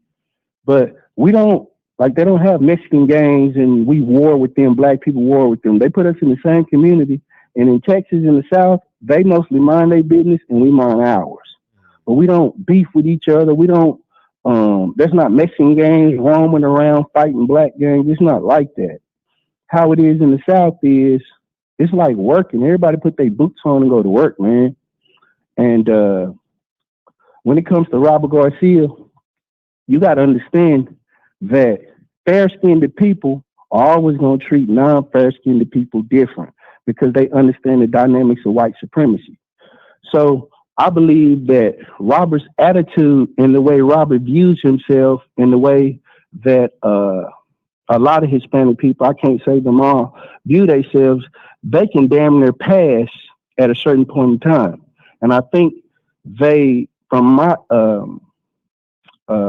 experience with them, with Hispanic people growing up in Texas and living in Dallas my whole life and growing up in a Mexican neighborhood. I grew up in Pleasant Grove, which is basically kind of like the Hispanic area of Dallas. And like I said, they mind their business, but they don't fool with us. Like, they don't respect us. They don't disrespect us, but they don't necessarily respect us either. They don't like us talking to their women. The way y'all mix in California, we just starting to mix like that down here in Texas. But they don't mix. They women kind of stay to themselves and they keep to themselves and they mind their business, but they don't have a lot of respect for us as a people because, in my opinion, and that's part of the ignorance that you was talking about. They just see us as a finished product of how they are when we get over. Look at them. They lazy. Look at how they act on TV. Look at they braggadocious, but they don't see and they don't understand what conditions us to be this way. So to them, we look like goddamn fools who've been in this country all of this time, and they feel like, oh, we came in this country and passed them up. We doing the jobs, but they don't understand that this country has plotted systematically against us to make sure that we didn't rise. That's why I appreciated you talking about the projects and the government funding and how they put us in certain places. And once they see us kill and destroy ourselves, that's why I didn't like the argument Reggie was having. Reggie, stop that black on black shit, man. Every time we having a conversation, it ain't black on black. Let's talk about the issue at hand. And then, like Minister Farrakhan said on his July 4th address, man, we need to get in a room amongst ourselves, all our people, and hash our own shit out. Stop going on these goddamn radio stations and these TV shows. What about black on black? What about black on black? You don't hear white people talking like that. When they have an agenda, they stick to their agenda, and whatever their private issues are. That's all I want to say. Thank you for letting me get that off, Fred. I know I kind of rambled a little bit. It's okay. It's okay. But I really appreciate Reggie gonna come back and holler at you tomorrow or later on the night. And I hope, you ain't gotta worry about that's that. Fine. Reggie keep his clip loaded. You already know that. Yeah, but I just want to offer a different perspective from just a different part of the country. That's all, and just a different view. But overall, nobody's gonna respect us, and I don't think that we will be respected until we destroy this system and show who we really are as the people. That's what I think. But shout out to the third. Fred, you know how we feel about you, man. Keep driving that nail. And these topics you coming up with, I know you can see by the views and the people that's watching live that you drive the different topics drive. Yeah. Minister Inky was cool last night, but Inky ain't it. I ain't trying to be funny. I tuned in, but I got right off because something that I don't, that his presentation is crazy. I mean, come on, dude. You supposed to be not saying that you're supposed to look a certain way, but if you want people to really take grasp and hold to the knowledge that you have in your head, which I believe he does have the knowledge, man, change your goddamn appearance. But that's neither here nor there. But Fred, peace and blessings, man. Shout out to the third. Shout out to the chat. Thank y'all for letting me get that off, and I'm finna get back to line. Shout out to the OG too. I see you, OG. Peace. Appreciate you. Yeah, and you know another thing too. See, I have a different history of a Latino. I'm from New York. I know the West Coast don't fully understand this, what I'm about to say, and it's okay. It's just my childhood. You know what I'm saying? I grew up with Dominicans and Puerto Ricans saying nigga. 804. Oh shit, I'll let you get off because you in the truck. What's up? All right. Go ahead, nigga. He ain't ready. So the point I'm making is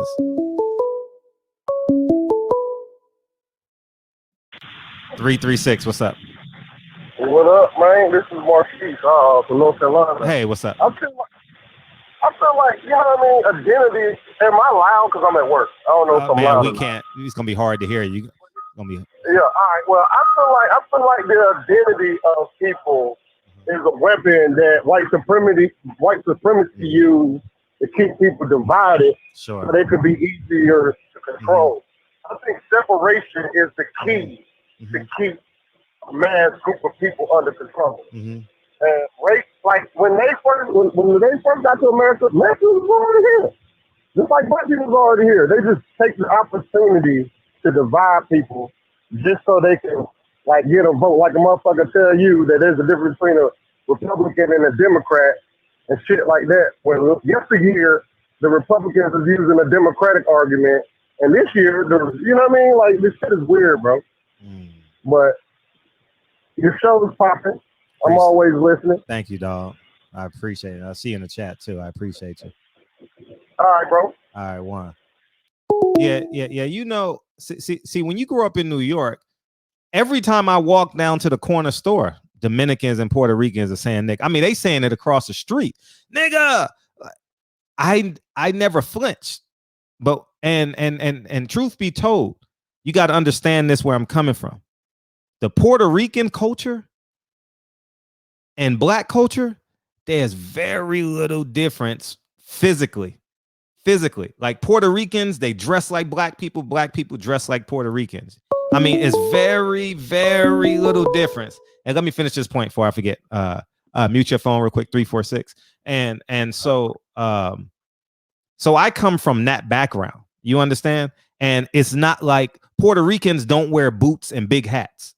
You understand? So there's a visual cultural difference between blacks and Mexicans in California versus Puerto Ricans and blacks in New York. You understand what I'm saying? So I have I'm not going to use the word tolerance because that sounds like I don't like it. I'm just dealing with it. But I have a higher level of understanding. I don't know. I don't want to use the word understanding neither because, you know, I mean, that could be like Fred, or you're soft, you're being passive. But there's an interwoven cultural thing in New York. You understand? Now, I'm not saying that it's all right, but it's all wrong. But it was nothing for me to hear Puerto Ricans and Dominicans say nigga. I'm being honest. Nothing. When I left when I was 8, but I was a latchkey kid. You understand? So I would come home by myself and then throw my stuff and go walk down to the park. You know what I mean? So, but anyways, what's up, man? I'm rambling. What's up? Yeah, I was listening to one of the dudes saying that Mexicans don't like blacks. Mm-hmm. But Mexicans, they treat other Spanish people lower than themselves, like Hondurans, El Salvadorians. Like if you was to go talk to a Mexican and ask him, oh, I can't stand them Hondurans, them El Salvadorians, them Argentinians. So they think they better than every other Spanish speaking person. Mm-hmm. So I feel like it's a dynamic. Like look at Canelo. I was chopping it up with an essay at work, and he's telling me, man, it's the weirdest thing in the world to see like how Mexicans fall in love with Canelo, because he don't represent the struggle of Mexico. So he has like a European look. I feel like that's why he's the biggest Mexican boxer that ever. You get what I'm saying? Oh yeah, I get what you're saying. I understand what you're saying. But I feel like Mexicans, they how it's like the same dynamic with blacks and how we accept European culture. They still accept their Spanish conquistador culture, oppression culture that neutralize their indigenous culture. You feel what I'm saying? Mm-hmm. So it's like if you do a diagram with blacks and Mexicans, you'll understand what I'm saying. We have a lot in common in the middle, but at the same time, it's a different culture. You get what am I making sense? Yeah, I get what you're saying. I understand. Yeah, but I'm saying like, Mexicans they just as oppressed in their culture been neutralized just as black Africans, the blacks that came to America. So that's all I wanted to get to. I appreciate you calling in. All right, one. And let me tell you this too. I in New York too, if you call a Puerto Rican black, for the most part, I mean, there are exceptions to the rule, but they don't get offended when Puerto Ricans, now Dominicans look Dominican, right? Because they're more fair skinned. Dominicans are way more fair skinned, but Puerto Ricans don't get mad when you mistake them for being black. They anyhow. What's up, man? What's up, Ray? How you doing, bro? I'm feeling great, man. I appreciate it. New caller, huh? Nah, this 480. I called you a while ago. This Man Bam tweet. Oh, okay. Been, you know what I'm saying? Been on hiatus. Okay. But, bro, I'm sitting here listening, and I mean, I don't care who gets mad, but we got to agree with Reggie, because if you don't, then what you're saying is Black Lives Matter only if a certain people kill us. You know what I'm saying? Like, if you look at the stats, and I'm not trying to deflect or say that it's a separate issue, but they're not mutually exclusive. They're both important.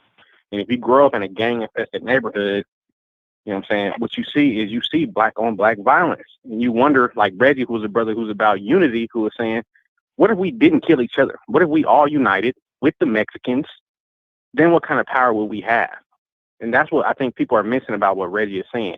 And what a lot of people don't realize is if you go to the penitentiary, if you go to any type of system, there is a division there. You know what I'm saying? Like, I hate to bring this up, but the Mexicans might ride with the white dudes sometimes more than they will with the blacks. And that's what Reggie's saying. No, that needs to end.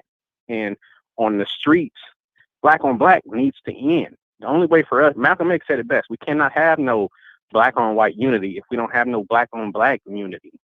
So I think people are missing what Reggie is saying and thinking he's deflecting from Black Lives Matter. That's not what he's doing. What Reggie is saying is it all matters. You know what I'm saying? It matters. I get what you're saying. You know, so I think as a collective, if we all say, and not to mention, you know what I'm saying, we only get so often where we get a chance to push the line. This is a chance where we get a chance to push the line and bring all of our issues to the forefront. And what we're having is a discussion between us. This is not something that you can discuss in your office with white people, right? Like black on black crime. No, I disagree with that. That's not their issue. That's not something they need to bring up.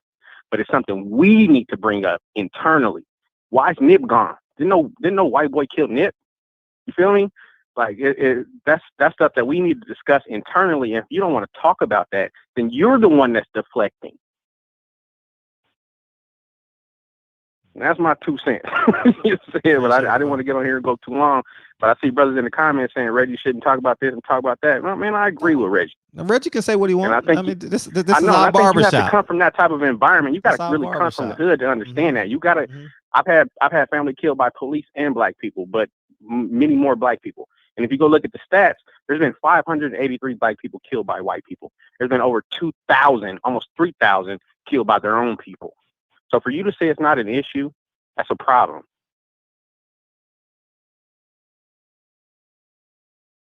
But appreciate what you do, man. Love the show. I'm gonna hop off now and read these comments and watch how many people talk shit about what I just said. Fine. And that's fine too. Appreciate you, man. Y'all come in with your own opinion, and you also got to take into account.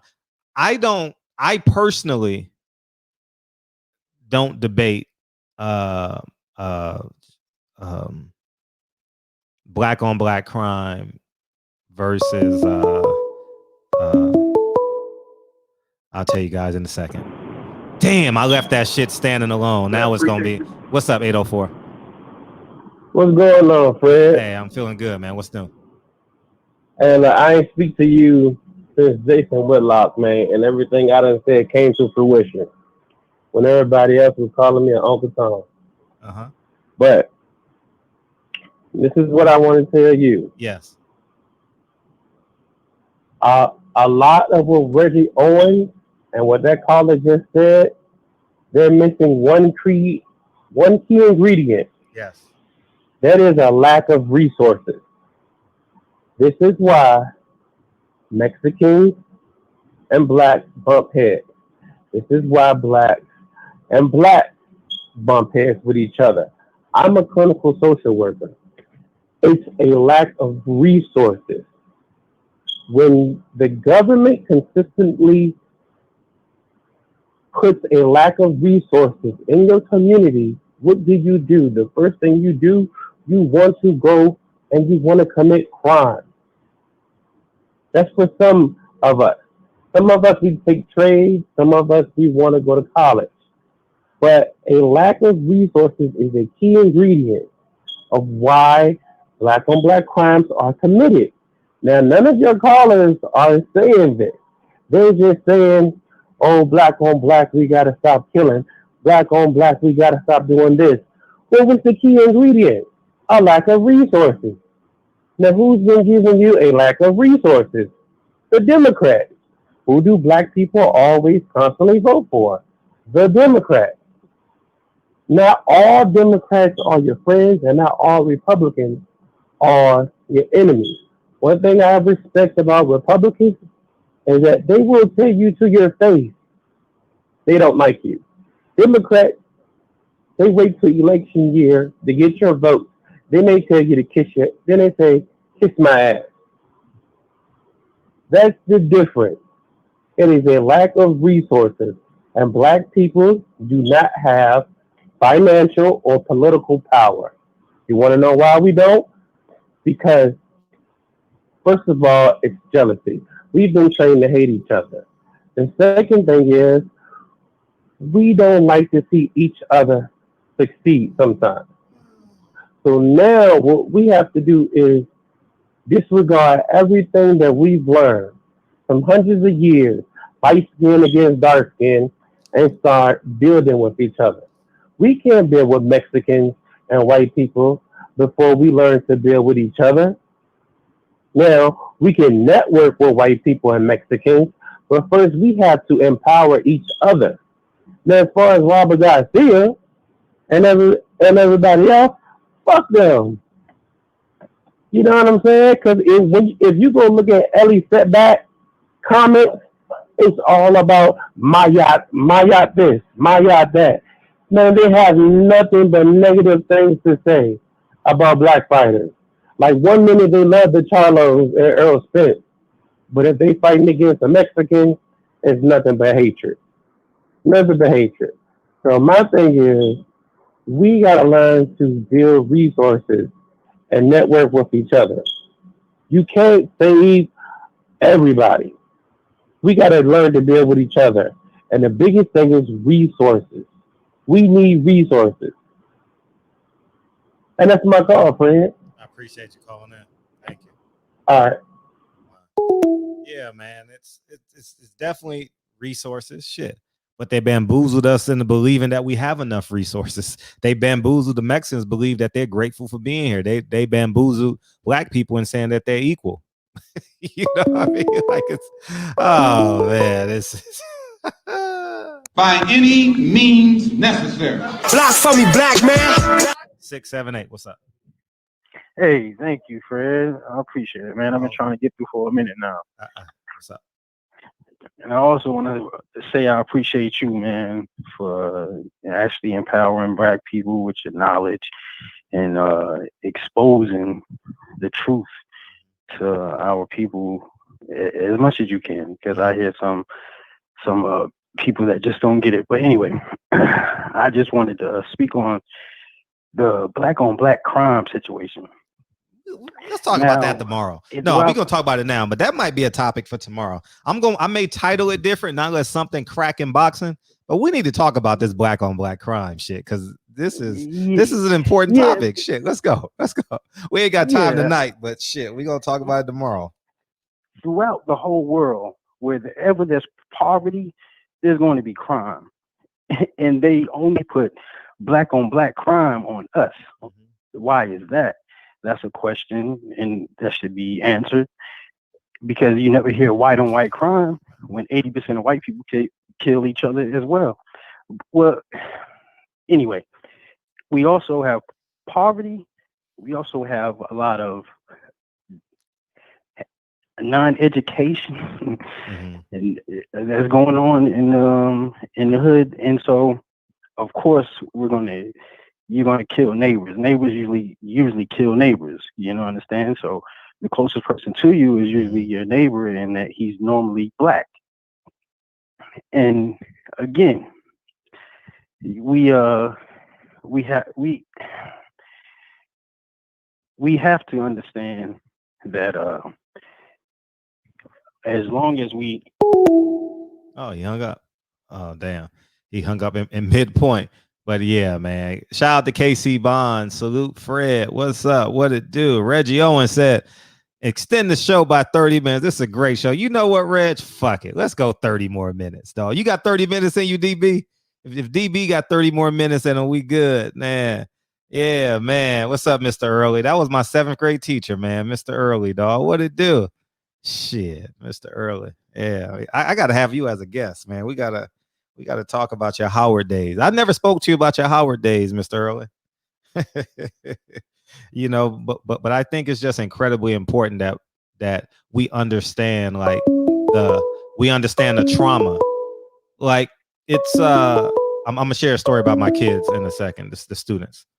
By any means necessary. Block for me, black man. What's up, 651? What up? This is B&B. Hey, what's up, man? What's up, man? How you feel? How you feeling, dog? I'm good, man. You know, just sitting up here listening to these scared to death Negroes talk. Oh, that's all.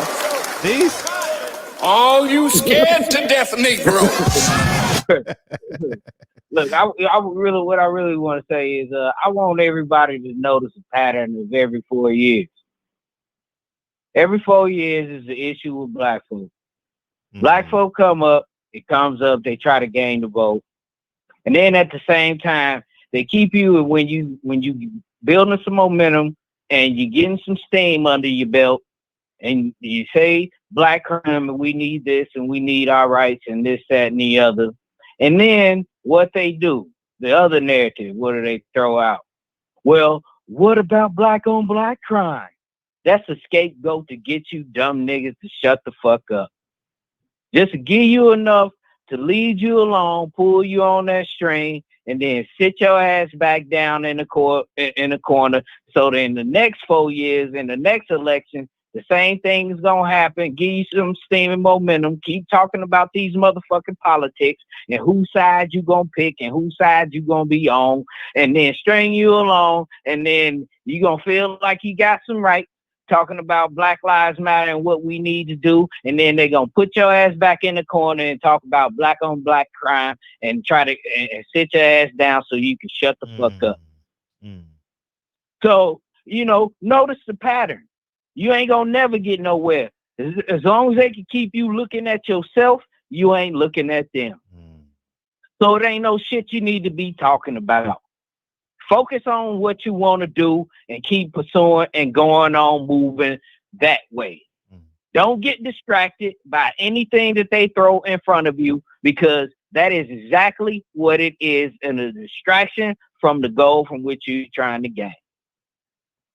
So fuck the dumb shit, you dumb Negroes calling in here, talking all that bullshit.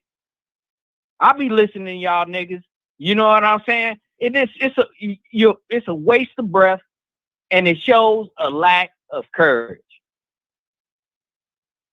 So get your head out your ass, shut the fuck up, and go get what you want. That's all I got to say. Appreciate you. Yeah, we talking about black on black crime tomorrow. I don't know if I can put black on black crime in the title, but y'all know what it is. All right, so we're gonna come back tomorrow with that shit, because we got different perspectives on it. We might as well have it in the barbershop. Shit, you know what I mean? And I was making the point about my students. See, a lot of one of the reasons why my empathy is so higher, in addition to getting paid as an educator, was I remember my second or third year at the high school level. My first 2 years were at elementary school level. My first 3, my last 4 was at the high school level. And hold up, 626, mute your phone. And thank you. And my second year in high school, right? I mean, I was doing a good job with the rubric and the motherfucking standards and being personable and having a level of empathy with the kids. And then I realized, because at that continuation school, these motherfuckers come in late, 9 o'clock, and there's nothing you can do with these niggas, because they can whoop all the teachers' asses. Like, for real. Like, how the fuck can you discipline a continuation kid? You got to earn their respect, because they gonna whoop your ass. I mean, half them students can whoop my ass at the time. Hey, man, them big ass Mexicans, them big ass black kids, you know what I mean? Shit, nothing I can do with them, you know what I mean? So I realized that I had to meet them where they were. And you know how I started to meet them where they were? I started a breakfast program in my classroom. You know, you get that 99-cent to Tampico, whatever that shit was. That big ass half gallon, or was it a gallon, whatever that shit was. You know what I mean? And you get some motherfucking crackers from Costco, whatever crackers was the cheapest, because I was only making $35,000 to $40,000 a year. I couldn't afford no warm breakfast. And the moment I realized that I had to meet them there and I had a sense of care, I was able to understand. You understand what I'm saying? And so when I see Mexicans mad at me, yeah, I mean, the natural reaction is, fuck you, Mexican. Yeah, all that shit is true, right? But when I look at it from 50,000 feet, when I do my best, I'm not perfect at it, but I try and look at things from 50,000 feet, I understand where they're coming from. You know what I mean? So I don't carry that the venom in my heart, like that Tampico, right? I don't carry that venom in my heart as it pertains to Latinos, and it may have to start, and it may have began when I was in New York with the Puerto Ricans, because Puerto Ricans were black to me. Like, I mean, yeah, they got the niche. Yeah, but I didn't really feel like the tension. Maybe I was too young, but in the Bronx, I really didn't feel it, you know. And I grew up on Andrews Avenue, so that's kind of where I'm at with it. But the moment I met them where they were, it worked out for me. You know what I mean? I have a level of empathy, and because I had to teach them, you know, I enjoyed it. So I was able to, and as I taught them, I learned that I didn't know their culture prior to me teaching them. I didn't know what Cinco de Mayo was. I mean, I knew what it was, obviously, because I was a Floyd Mayweather fan, and Oscar's from LA, you know, so I knew what Cinco de Mayo was, but I didn't know their history to the depth of how I can teach it. You understand? So as I taught them, I learned the truth as well, you know. So what's up, 626? Hey, Fred, educator here. First time caller, man. Thank you for taking my call. Welcome to the show. It's funny. I think there's a lot of micro thinking, and when people talk about black on black crime, and I know it's tomorrow's episode, but I think it's more of the symptom than the disease. And when you look at it, like, what would be the cause of that? What would be the disease? And honestly, I think it's capitalism, you know, because it's about capitalizing. And with regard to that, social worker had some salient points. It's unfortunate that he said he was, or wanted us to look on the side of Republicans, because anybody who's on the side of Lee Atwater or KKK members on the side, it's hard to side with those. I'd like to introduce people to the Progressive Party. Going back to corruption and capitalism, it's like Bernie Sanders was taking no money from any corporation so that he wouldn't be influenced by anyone. So check whoever you're voting for. Voting is important. See who they're taking money from, because they're going to owe them eventually. So if your candidate is taking money, then you need to be concerned, because they're probably not going to listen to the voters. And so I just think the bigger thing that we're missing is the macro, which is capitalism. That's like the big bad guy. Why is education poor in poor neighborhoods? Is it because we pay teachers using tax dollars in the poor neighborhoods? They're obviously not going to get educated by educators that want to be in those areas. And so the cycle continues. And, you know, we never get to break this if we remain in this system. So I think instead of arguing those small fries, we need to look at a system that's keeping everybody perpetually in the same place. And so that's it, Fred. Thank you so much for letting me share that. I wish I could really be in a barbershop right now and have these conversations. Well, we here. We in the cyber version. All right. I'll take it. I'll take it. I appreciate you. Thank you for your show. I appreciate it, Fred. All right, one. And the reason why we have it, man, is so you can come as you are. Like, I don't give a fuck if you got a degree in the hood on Florence and Hoover, or you actually went to motherfucking UCLA like DB. I don't give a fuck, nigga. Speak your mind, speak your passion, and we gonna find a way to learn from it. You know what I mean? So yeah, this is a good ass conversation. I'm definitely enjoying this one without a shadow of a doubt.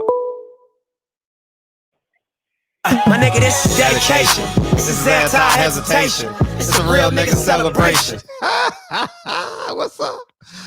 Talk about a motherfucker that can turn water into wine. Nigga, Nipsey Hussle could do that shit. What's up? What's going on, man? How you feel? 913. I'm doing all right, man. I'm listening, man, and I was raised up in a multicultural neighborhood, and so I grew around Mexicans, Asians, and all that, and I was one of the cats who was before the gangs came in, we was blocked, so we had to fight, you know, and this is when Mexicans was talking English. Mexicans weren't talking Spanish at the time, so everybody knew they was speaking English. And so as I'm going along, I'm listening to dudes talking about this, because everybody was going, so many dudes was going, first was Mexicans, then it was going on to the to politics. Well, this is my thing. When I was in an institution, and as you come in the joint, you either gonna join with the blacks, or if you don't be with the blacks, you with your gang. But still, even with your gangs, it's a black thing. When something go down, it's all black. And I was one of them suckers who was talking about, hey man, you know, Mexicans just like us, man. We all the same. We all the same. And so this one cat came to me and said, man, you better shut that bullshit up. Because what happens is, let's all come down to it. they're gonna pick their side. We can't be fighting to try to fight for them to understand who they are and for them to accept us. You dig what I'm saying? Mm-hmm.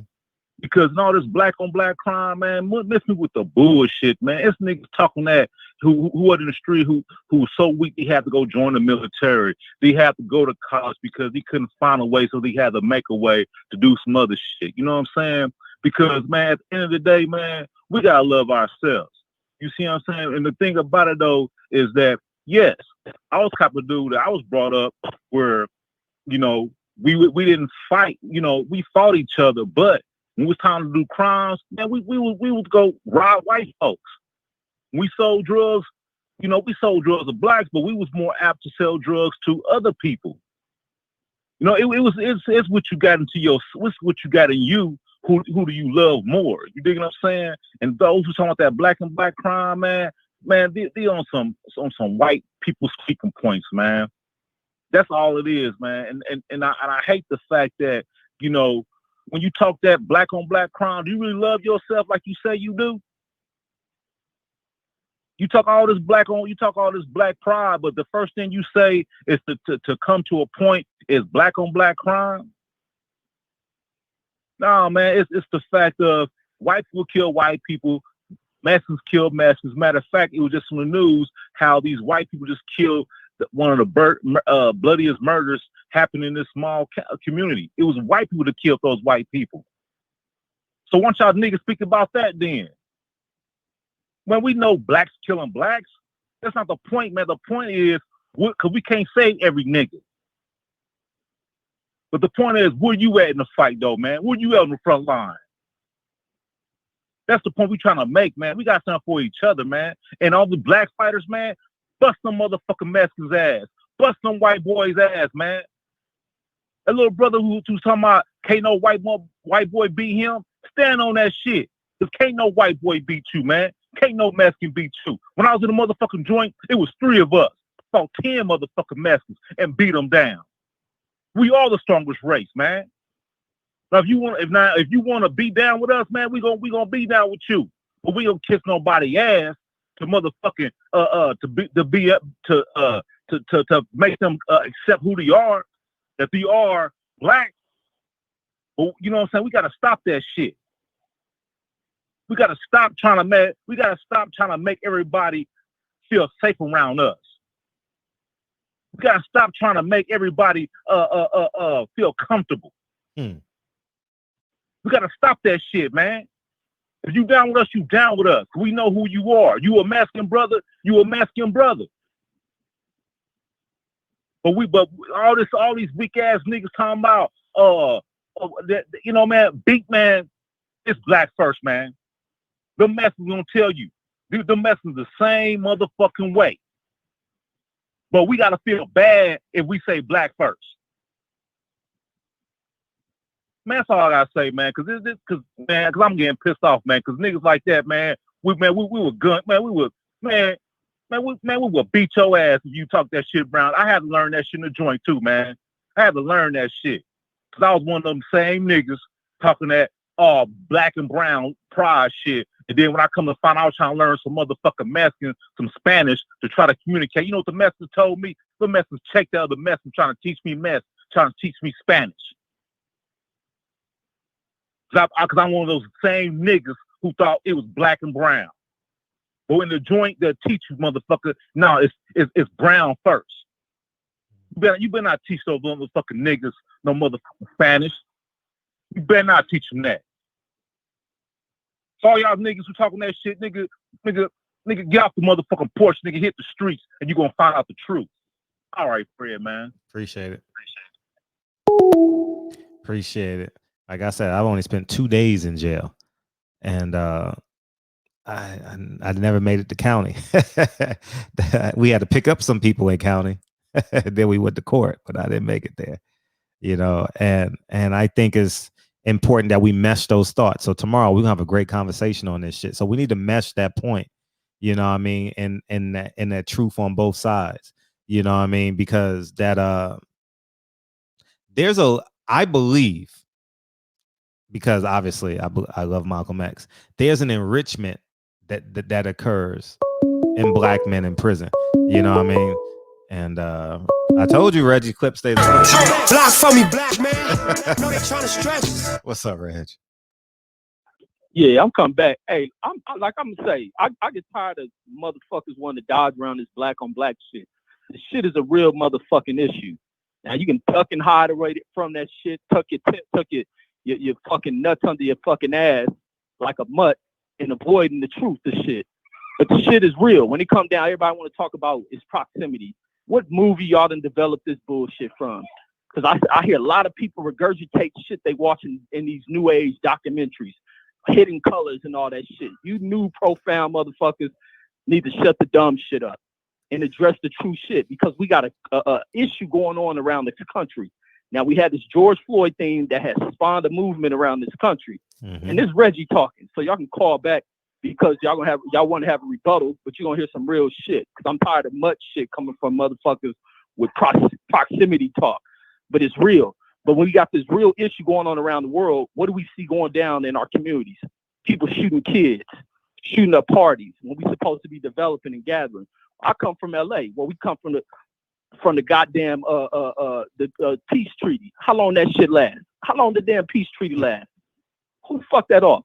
But we act like we ain't got issues. You get on this goddamn internet, and I sit back on this internet, and I see all these conflicts. The conflicts be happening amongst black folks. I'll be following, because I like to follow industry and shit.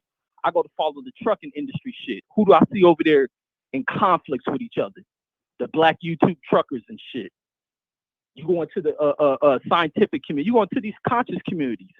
It's the black folks fighting, going at head with each other. I ain't white. I don't give a fuck about white issues. Y'all cry about what white folks say to y'all rather than addressing them. I address white folks when I come across them, unlike a lot of you motherfuckers. And I've been like this since I've been a kid. So don't come talking no proximity shit as if even if it is proximity, it's still black on black. White on white is a crime too. Am I white? Do I give a fuck what happens in white society if I don't live in it? Like, come on. Y'all motherfuckers hate accountability. And that's the problem in this world. Accountability across the board. People are ashamed of it. They're afraid of it, because when it comes down to having to check it, you got to check people who look like you, who are around you, who are related to you. And you might be afraid of these motherfuckers. And this is why motherfuckers run amok. And I know what the truth is. And like the brother was saying, I think he says Ronald Haskins. Prison culture, prison politics, ain't street politics. That's the survival you got to use inside a prison. And that's that. This street shit is different. This shit about progression. This about being able to have your kids living freely. Without those type of rules, your kids got to live in fear. Them shits don't fly out here. Keep that shit behind the walls. But all in all, y'all ducking that old keeping shit real about black on black. The shit is real, motherfuckers. And the constant conflict I see on this motherfucker be between a lot of black folks. And I hear black folks bring it up, but when it comes to addressing it, here y'all go ducking and hiding from shit. Like, man, you motherfuckers better wake the fuck up. Because like I always tell people, I can get some white redneck motherfuckers to come on here and say some shit. And you black motherfuckers who talk like you all black pride and shit, you would sit quiet. You'll probably film that shit. Go crying, talking about it's 2020 and shit. But you motherfuckers revolutionary in word. Revolutionary when your back is against the wall. But that's all I got, Fred. Black on black crime is the issue people got to talk about. When you look on this motherfucker, what's going down, people killing kids, ain't nobody saying shit. Ain't nobody turning nobody in. So whole motherfuckers accountable. You want to talk about real progression amongst black people, support about black people. Black people got to be taught into how to support each other. Like, cut the dumb shit out. Give a fuck what y'all talk about, some proximity shit. But that's all I got, Fred. Keep the show going. I'm enjoying this shit. Appreciate you. Oh, man, I can't wait till tomorrow so we could dive into this shit, man. What up? What up? Hey, what's going on, brother? What's up, man? Hey, man. For some reason, I can't super chat. It's okay. It's okay. How do I save the StreamYard link? How do you save it? Yeah, I don't know how to save it so that I could like beam in. Oh, you know it changes every show. Oh, it does? Yeah, it changes every show. Oh, okay. Man, This is an interesting topic, man. I got a lot to talk about. I'm not trying to go off topic. The whole black and brown coalition thing. That's false for one. That's why I never subscribed to that people of color terminology, because we don't have any allies, and they never say that when they're talking about our issues. They never say that people of color stuff. So we got to get away from that. I guarantee you. Hold on, man. I'm trying to. You can hear that background. I'm trying to turn my TV down. Can you hear that or not? Yeah, I hear it, but we hear you more though. Okay. I guarantee you, man, if you actually see a picture of any Mexican or Puerto Rican great grandmother, I guarantee you they're black. Mm-hmm. You know what I'm saying? That's what a lot of people don't want to talk about. I've got Mexican and Puerto Rican friends, and they're team white supremacy until they get their nigga moment. Then it's about we in this together. So that's another thing. I want to address what my brother Reggie Owens was talking about, the black on black crime. Even though I know that's not the subject, but I just wanted to touch base on that. He was saying it's not about proximity. Well, I disagree with the brother. It's definitely about proximity. It's funny how white people can be serial killers, shoot up schools. You know what I'm saying? Bomb churches. Yet white lives still matter. But as soon as black people have to be this perfect individual, and as soon as we do something, the first thing that people want to say is, what about black on black crime? Well, you have to understand, when they say it's proximity, you kill who you're around. That's basically what it's about. So, you, like I was saying, you put people in a community where there's no resources, there's poor schooling that allow you to get a poor paying job to live in a pure community.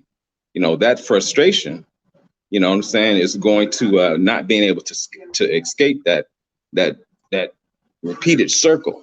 What I'm saying? That frustration that builds up and you can't see any way out. Then, who are you going to take that out on? The people in the community. And it goes all around. It's just not black people. It's all over. It's funny how we have this fictional term that demonize when we hurt and kill one another, but there's no term for them when they do it. You understand what I'm saying? So the thing is that we can't, you're gonna have people to do certain things, and we can't say that represents us. You understand what I'm saying? It's like when they do stuff, what I'm saying, they don't look at that as that represents their whole group. When these white boys shoot up these schools, and do the things they do, they say he's a lone wolf. You know what I'm saying? But yet when you get fools that do certain things in our community, the first thing we want to say is, what about black on black crime? Or, what I'm saying, we look at it as if they represent all of us, and that's not the case. You know what I'm saying? I get it. I'm listening. Yeah. So that's I just kind of wanted to put that out there, and to understand what so Reggie can kind of understand what that when you say proximity, that's what that's about. You're not saying that there's no black on black crime. What you're saying is that you kill who you're around, you hurt who you're around. As I was just watching a story the other day, and you can watch Dateline, and I guarantee you, you're gonna see a story of a white dude killing his wife, to be with his younger lover, and he killing his wife over the insurance money. You know what I'm saying? It's about proximity. You know? So that's what that is, man. But I'm gonna jump in the chat, man. I just wanted to speak on that a little bit. I appreciate you. All right, respect to you, brother. All the time, man. Thank you. I appreciate it. Yeah, this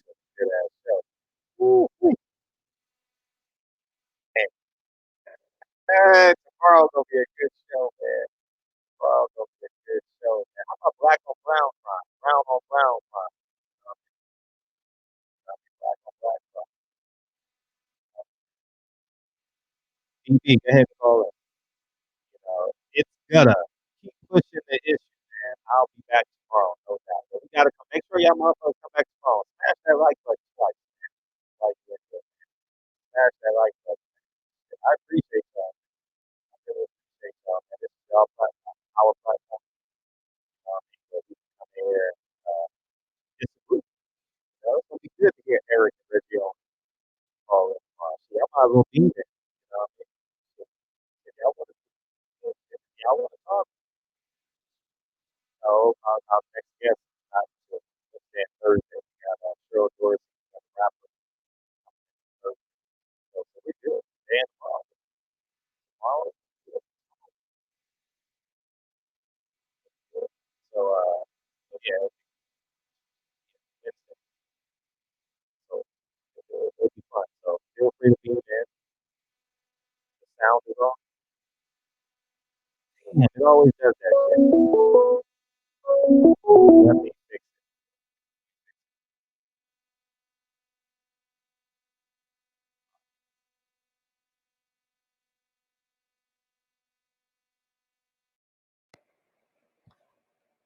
How's it now? Is it better? Is it better now?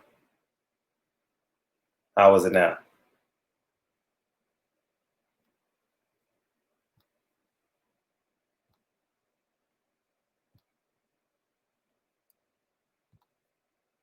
How is it now? Is it better? Is it? I don't know why the sound goes out like that. Is it better? Good? Sound good? Mic check, mic check. Asia Math, are we good? Thumbs up or one if we're good. Very muffled. Damn. All right. All right, let me go back.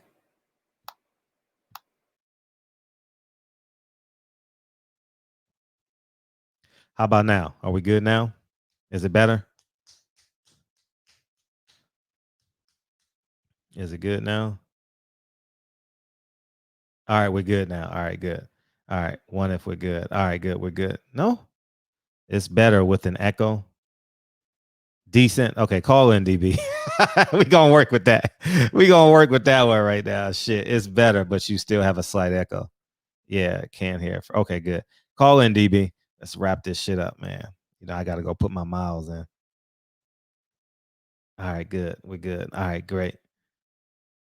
Calming down, DB, man. This was a great show, man. And you know, truth be told, I'll leave y'all with this. I like the proximity, not like it. I like the proximity in terms of like the crime, and I also believe in accountability. You know what I mean? I don't think that they're separate. You know, I don't think that they're separate. You know, I don't think that they're separate issues. I think that we can combine them and make it one. So, but we're gonna talk about that tomorrow, right? So, figured I'd give you an intro tonight. You know what I mean? What's up? Yeah. Boy, this shit is good. I love it. Oh shit. You know, LA is such a beautiful place, man. I fucking love LA. Because I can see everybody in the chat, everybody that's either from LA or lived in LA. So from Ronald Haskins to Box fans, Reggie Owens, Jarvis, you know what I'm saying, J8, like everybody from LA, I could hear how everybody talking through words that they putting in there. You know what I'm saying? So, and our dynamic is crazy because we truly have a mixture of different Latinos and a bunch of Mexicans, a bunch of blacks, you know what I mean? And And it's truly mixed in every community. You know what I'm saying? So like you can be in Compton and it'll be completely separated. You go to Long Beach and they mixed. You know what I'm saying? Or East Long Beach and it's mixed. And you go to West Long Beach and it's completely the opposite. You in South Central, you know, South Central so big, it just depends on if you're on the east side or the west side or the north side or Mid City or Koreatown, where shit might be mixed or not, you know. So I truly get it. Another thing about the prison politics, and man, listen, it starts with the prisons, and that's where everything starts. So these dudes start getting their orders from La MA, from the Mexican mafia or whatever, and that's where the beefs start at. That's where all the tension and the dissension and all of the hate and the disdain, it all starts there in the prisons. So when dudes come out, even if they're not a cholo, you know what I'm saying? They might not be a norteño or sureño or whatever. They might just be a regular dude that ain't a part of the gang culture. But once they go there, once they spend some time in there, and I'm not talking about 3 or 4 days. I'm talking about they spend any amount of time in the not in the county, but in the penitentiary, in prison. They gonna see the politics, and that's gonna be a part of. It's gonna start to be a part of their DNA. You know, and I'm not saying every single person for everything. I'm not making everything a definite, but it starts there, and then people bring that shit to the streets. You know what I'm saying? And everything is good until something goes bad. I was just watching a movie the other day. It was what's the name of this movie? It's with Terrell Hicks. She was dating a little Italian dude. What's the name of that movie? Terrell Hicks, fine ass black chick. She was real young before she was in belly. She was dating a little young dude. And he was hanging around a mafioso. Hold on, let me look at the chat real quick. I know somebody know. Hold on, let me see. Terrell Hicks. She was dating a little Italian dude. What's the name of that damn? Bronx Tale. There you go. A Bronx Tale. Okay. She was in a Bronx Tale. And there was a scene where the little Italian dude that she liked, I can't remember what his name is, Richie, Johnny, whatever. But he had an issue where the black dudes were riding their bikes through their neighborhood. All the little Italian kids jumped on them, beat them up. Finds out that the little black dude, one of the dudes that got beat up, was the brother of the love interest, the black chick, Terrell Hicks. So anyway, they're going back and forth. I didn't do it. He didn't do it, whatever. And when it was all said and done, the Italian dude got so mad, and he was supposed to like this black girl. He got so mad. He was like, I didn't do anything to you, you fucking nigger. And he came out when he got upset. But 30 seconds ago, he was like, no, you got to trust me and believe me. I'm a good guy. I'm different from the rest of them. You understand? But as soon as he got upset, that's when it sparked. And that's the same thing that happened. So dudes are in prison and they see this culture and it starts to become ingrained in them.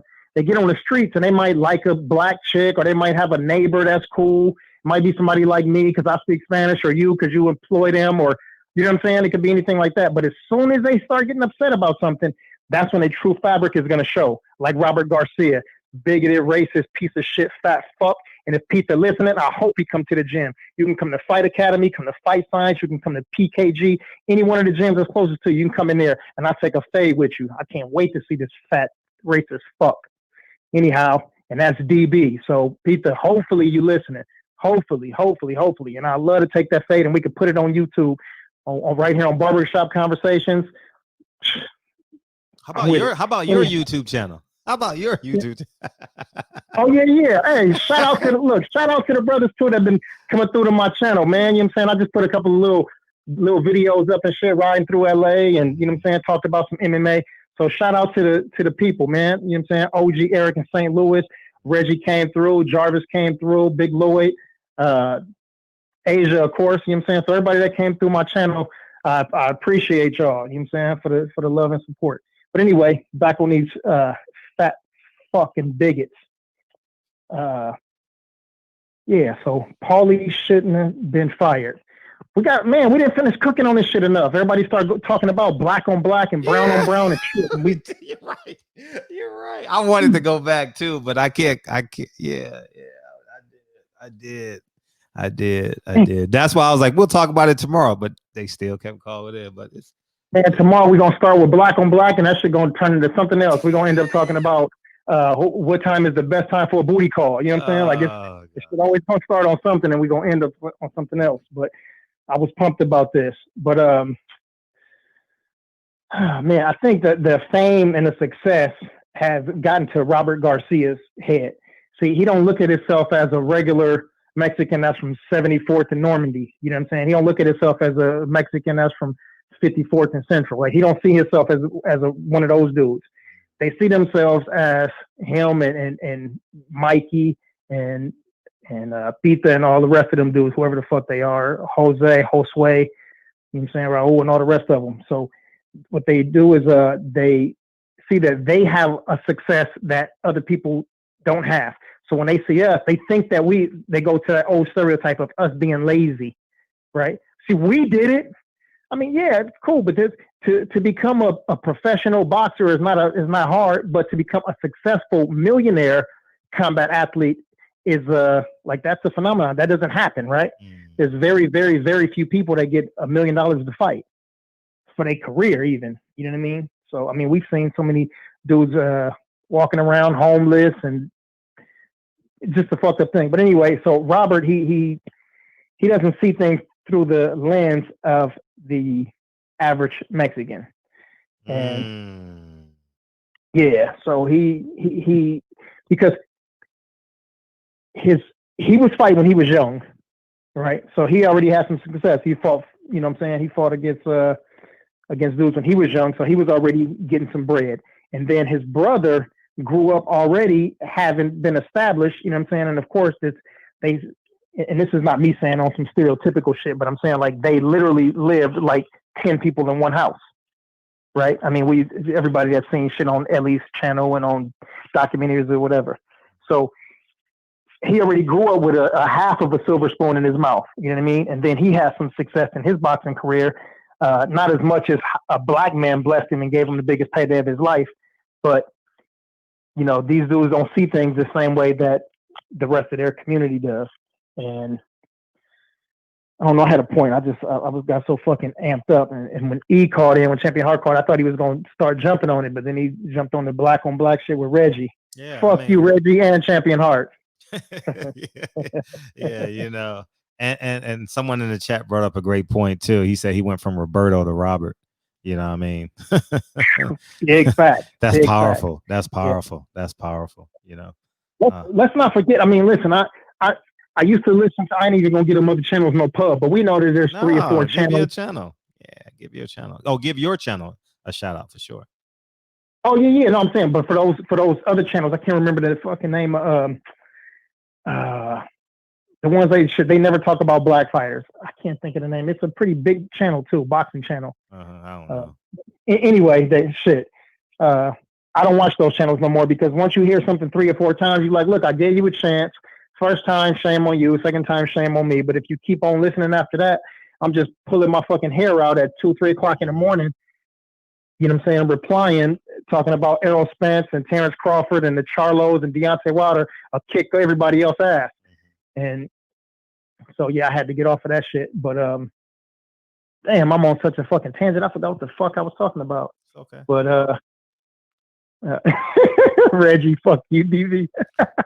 Take your time. Hey, the mother of the church say, take your time. Take your time. Take your time, brother. Take your time. Everybody start clapping. He forgot what he gonna say. Start clapping. Give it. Amen. Hallelujah. Thank you, Jesus.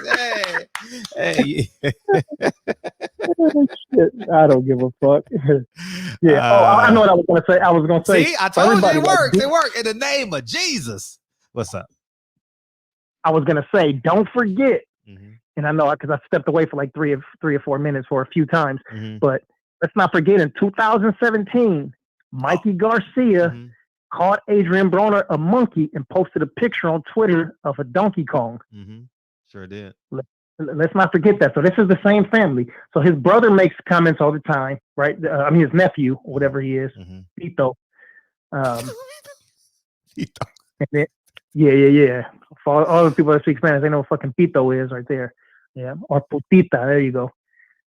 But that came from Mikey, and then the Pito always making his comments, and now Robert's saying this. So they are who they are. They are a reflection of their father. So, you know, you can look at him as immigrant worker in the fields, and you know, he put his nose to the ground. And no, this is what he was going home teaching people. I don't know if I got a story I'm gonna tell another time, but this story is gonna take too fucking long. But I'll just give you the gist of the information. One of my really, really good friends, Ricardo, you know what I'm saying, I put his name out there, he don't care. We used to work together, and we was going on a double date with these chicks one time.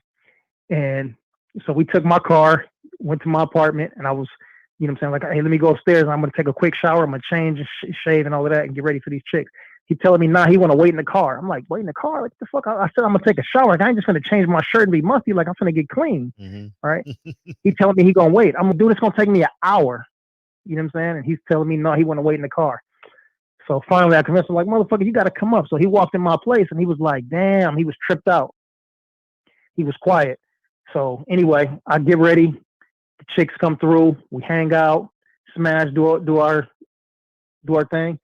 And then that was on a Friday night. So on Monday we get to work, and I see him. I'm like, hey, what's up, man? I'm like, but you was tripping out the other night and shit. Why was you so quiet? And he was like, shit, let's go outside and talk. I'm like, come on. So we get outside, and he go, look, I'm gonna tell you this. He was like, you my dude, man. You know what I'm saying? I love you, kill for you, die for you, all of that. He said, but when I grew up in Michoacan, Mexico, he was like, my father was a racist. He was like, and I didn't realize it. He said, my father told me that everybody that's black is a gangbanger.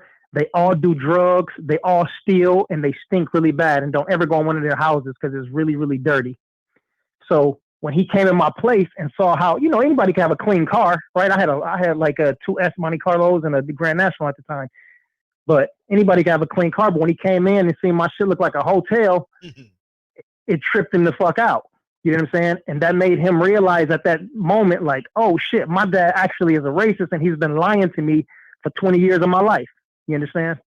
So sometimes these people, they get that, and it's a part of them because they've been taught that. Like Mikey them been taught that shit from their father. You don't get that shit out of nowhere, especially being where they from. You know what I'm saying? They from Oxnard, so it's all Mexicans there. You know what I'm saying? And then from Oxnard, where did they move to put their new gym in Redlands or somewhere? Like Riverside-ish, yeah, they had to be taught that shit. You know what I'm saying? Because there ain't enough black people to even it out so that they can experience racism. You understand? So, yeah, man. Listen, at the end of the day, if it was a perfect world, man, I would love for there to be black and brown pride and unity and all of that. And you know what I'm saying? And then we can, you know, our numbers would be great and we could fight the system. But that's just not the reality right now. We got to do like, you know, like the minister say, like Farrakhan say, man, we got to focus on us and build us. I agree. So, you know, once we build ourselves up and we become, you know, have knowledge of self and understand our people, and we don't necessarily have to marry people because I think me, you, and Reggie all have the same thing. Like we don't, you know, I don't believe in ownership of another person, but we can have a partner and respect that partner, you know. And if we're not, and I don't think I'm putting Reggie's business out there because he say it on his channel sometimes. Like, you know, he's not with his ex no more, but man, it seems like they got a good relationship. You know what I'm saying? You don't have to be disrespectful to somebody just because you're not with them no more. You know what I'm saying? I know there's plenty of chicks all through Los Angeles, and if they see me, shit, they're gonna give me a head nod or give me a hug. You know what I'm saying? And if they do this around, shit, I might just be they distant cousin or something. You know what I'm saying? Like, it's about us respecting our people, but having knowledge of self and building our communities. Once our communities are built, then we can start building the city. And then once the city is done, then we can start to, you know, to invite other people in. But I think we start inviting people in too fast, you know, to help us with what we're campaigning for in our movement. And then we end up having dust ups with them, and it becomes a disturbance to our movement. So, you know, we got to stay on course, man. It's us. It's us. Black, brown, later. And, man, what else was I going to say? Shit, I had a lot, man. I was waiting for the rebuttal. I know when Donald Trump bigoted racist ass, when he made his racially charged immigration rhetoric about the policies that didn't directly affect us, but we jumped to the aid of those people immediately. You know, oh, Donald Trump's racist. At this point, he didn't say nothing about us. But why did we jump to their defense? That's right? what I didn't talk about tonight. Damn, I wanted to talk about that shit. Anyways, continue. Fuck. Yeah. but we jumped to their defense right away, you know. And listen, man, we have 400 plus years of people not jumping to our defense. We were getting lynched and hung and castrated and buck broken and all types of shit, right? Nobody came to our defense. So yeah, are we mad? Hell yeah, we mad. Can we forget it? Hell no, because nobody came to our fucking aid. We was all by ourselves, you know. And people got their freedom before us. Shit, they ran off and started their own lives. And nobody said, you know what? We were oppressed, and shit, these people are still oppressed. Let's be allies. You know, let's fight together, because they're in unity and in numbers. There's strength, and we didn't have it. So yeah, we mad. Hell yeah, we mad. Fuck y'all. Anybody who didn't stick with us or stick up for us. But we keep jumping to the defense of everybody. You talking about building a wall, and we talking about, oh, you shouldn't build a wall, man. Listen, that ain't our fight. That ain't our fight. Let everybody fight their own fight. So we say don't put up a wall, and again, I know this. I'm not speaking rhetoric, and I'm being a little cheeky at what I'm saying, but cheeky, mate. But you know, if there's a wall built, shit, the wall is keeping out people like Robert Garcia. And I'm not saying build a wall because I came from somewhere else too. You know what I'm saying? So, I'm definitely not for a wall. Shit, my parents and me wouldn't be here if it wasn't, you know what I'm saying, if it wasn't for what they call a coyote and shit. You know what I'm saying? But anyway, man, I think I spit long enough. Let me drop my channel shit in here real quick if I can. Frederick. Let's see. Hold on.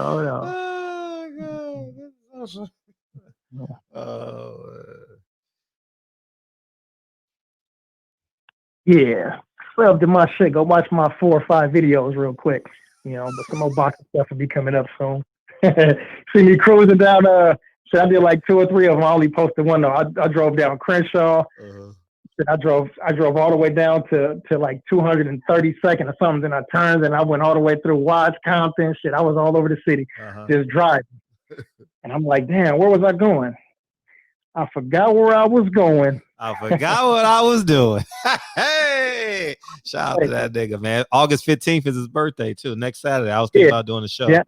And my birthday the day after. My birthday on August 16th. Oh shit. Yeah, we gonna celebrate. And the homie Muir. Hey, let me say something too. I've been meaning to tell you this for a long time. So you keep saying Muir, and it ain't Muir like John Muir. I know you from LA, so you say John Muir. Yeah, it's Amir like the Prince, Amir. But the A is dropped off, so it's just MIR, so it's Mir. Mir. Okay, thank you. Yeah. Mir. So thank you. Facts. And that means prince or chief, you know, royalty in Islam. So thank you. Yeah. Thank you for correcting me. Yeah, for sure. Yeah. Snacks B, appreciate you, bro. Champion Hard in the building. Fred, who we got tomorrow? Us. Black on black crime. Hey, feel free to beam in too, man. I'll because I like both sides of the argument. You know what I mean? I'm not gonna sit here and say one side is. We'll talk about it tomorrow, nigga. We'll talk about that shit tomorrow. Yeah. DOG215 sub, man. I appreciate you. Hey, DOG is over in he's near Manchester. You know, he's in London, that area. So I think it's I think it's already August 15th over there. His birthday is the 24th too. Your birthday is the 10th. Birthday the 10th. Yeah, we gonna celebrate. Yeah, so he is after Cole, huh? Yeah. We gonna do something. We gotta give DB some flowers. Yeah. I'm with it. Give DB his flowers while he still can smell. Yeah, we gotta do something for you, nigga, for sure. Yeah. Matter of fact, you know what would be dope if I'm still in town. I might be in Vegas, but if I'm here, shit, I should do I should go to the crib and do a show with you, or we do it somewhere. Yeah. Why not? Why not? Centos Boxing Conversations with Reggie Owens, the brother B&B Boxing in the building. Jason G, what up, homie? Who else we got? Snacks B, Champion Hard, Andrew Charles, Eli Zachary, Trey Robb. He didn't came in the building late. What up?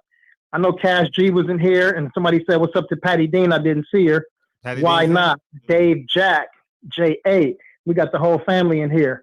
Man, I'm not sure if Reggie going live. Shit, they don't send notifications out anyway, so just slide over to see if he got something going on. If not, shit, he put up a cool video about white supremacy earlier. So y'all can go and check that out right there, too. Yeah. So peace to the family. Love y'all. Play the song, play it! Got you, big homie. Got you. Got you. Do y'all want to hear y'all name again, or y'all good with DB saying it? Say it again. Say it again. Say it again. Eli Zachary, Hunter, Derek Young. Hey, I come this way before. Hey, great show tonight. Even though we steered away, but we got it in. We got it in. Please share and like this video, man. Please share. It's important that people hear y'all perspective, man. Hey, where we at? Warren Richards, Champion Heart, Sentos, Dave Jack, Picasso. Ooh, ex-wife died on the 10th. D-Man Jr., the Don #1, Eli Zachary, Derek Young, Sentos Boxing, Aubrey, Jason, Anna, Eli, DOG, All World, Jay, Jason, Cash G, Young Merv, the Cut Man, Why Not? People G Hernandez, 5 mics. People Hernandez, 5 mics. Hey, here we go. Execrate the no rehearsal. Learn quickly, they'll come for your role. Games get played, can't take it personal. The devil is a lie. Cause the devil is a lie. I'm telling you the truth. It's all in what you do. Some things you gotta do. Hey, you tried to do it earlier. You still fucked up.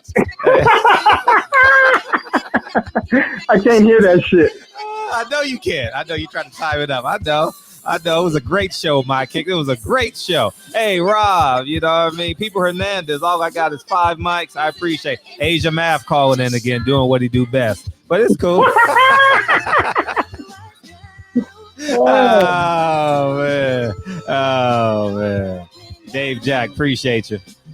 Smash that like button on the way out, man.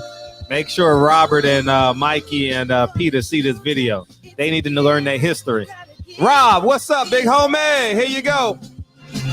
This my personal statement. Run the game like I'm ASICs. Learn and develop patience, determined to be the greatest. Yeah, bobbing and weaving, they changing up like the seasons. Indigenous to the grind, so I do it for all my people. Jabbing in competition, back up against the ropes. You fighting for recognition. I'm fighting just to promote equality where we lacking. Our plans are slowing our road. Hey, you know what's funny, DB? Not funny, but great about this show? How everybody has their personality interwoven into this show. Like, there's something. Yeah, about I know. everybody. That's what I was talking about. Crazy? Isn't it weird? Like, not weird as in like, oh my God, but like it's cool. Like, everyone has their own like little like spot in the barbershop. You know what I mean? Yeah. Last time y'all seen this shit together. Hey.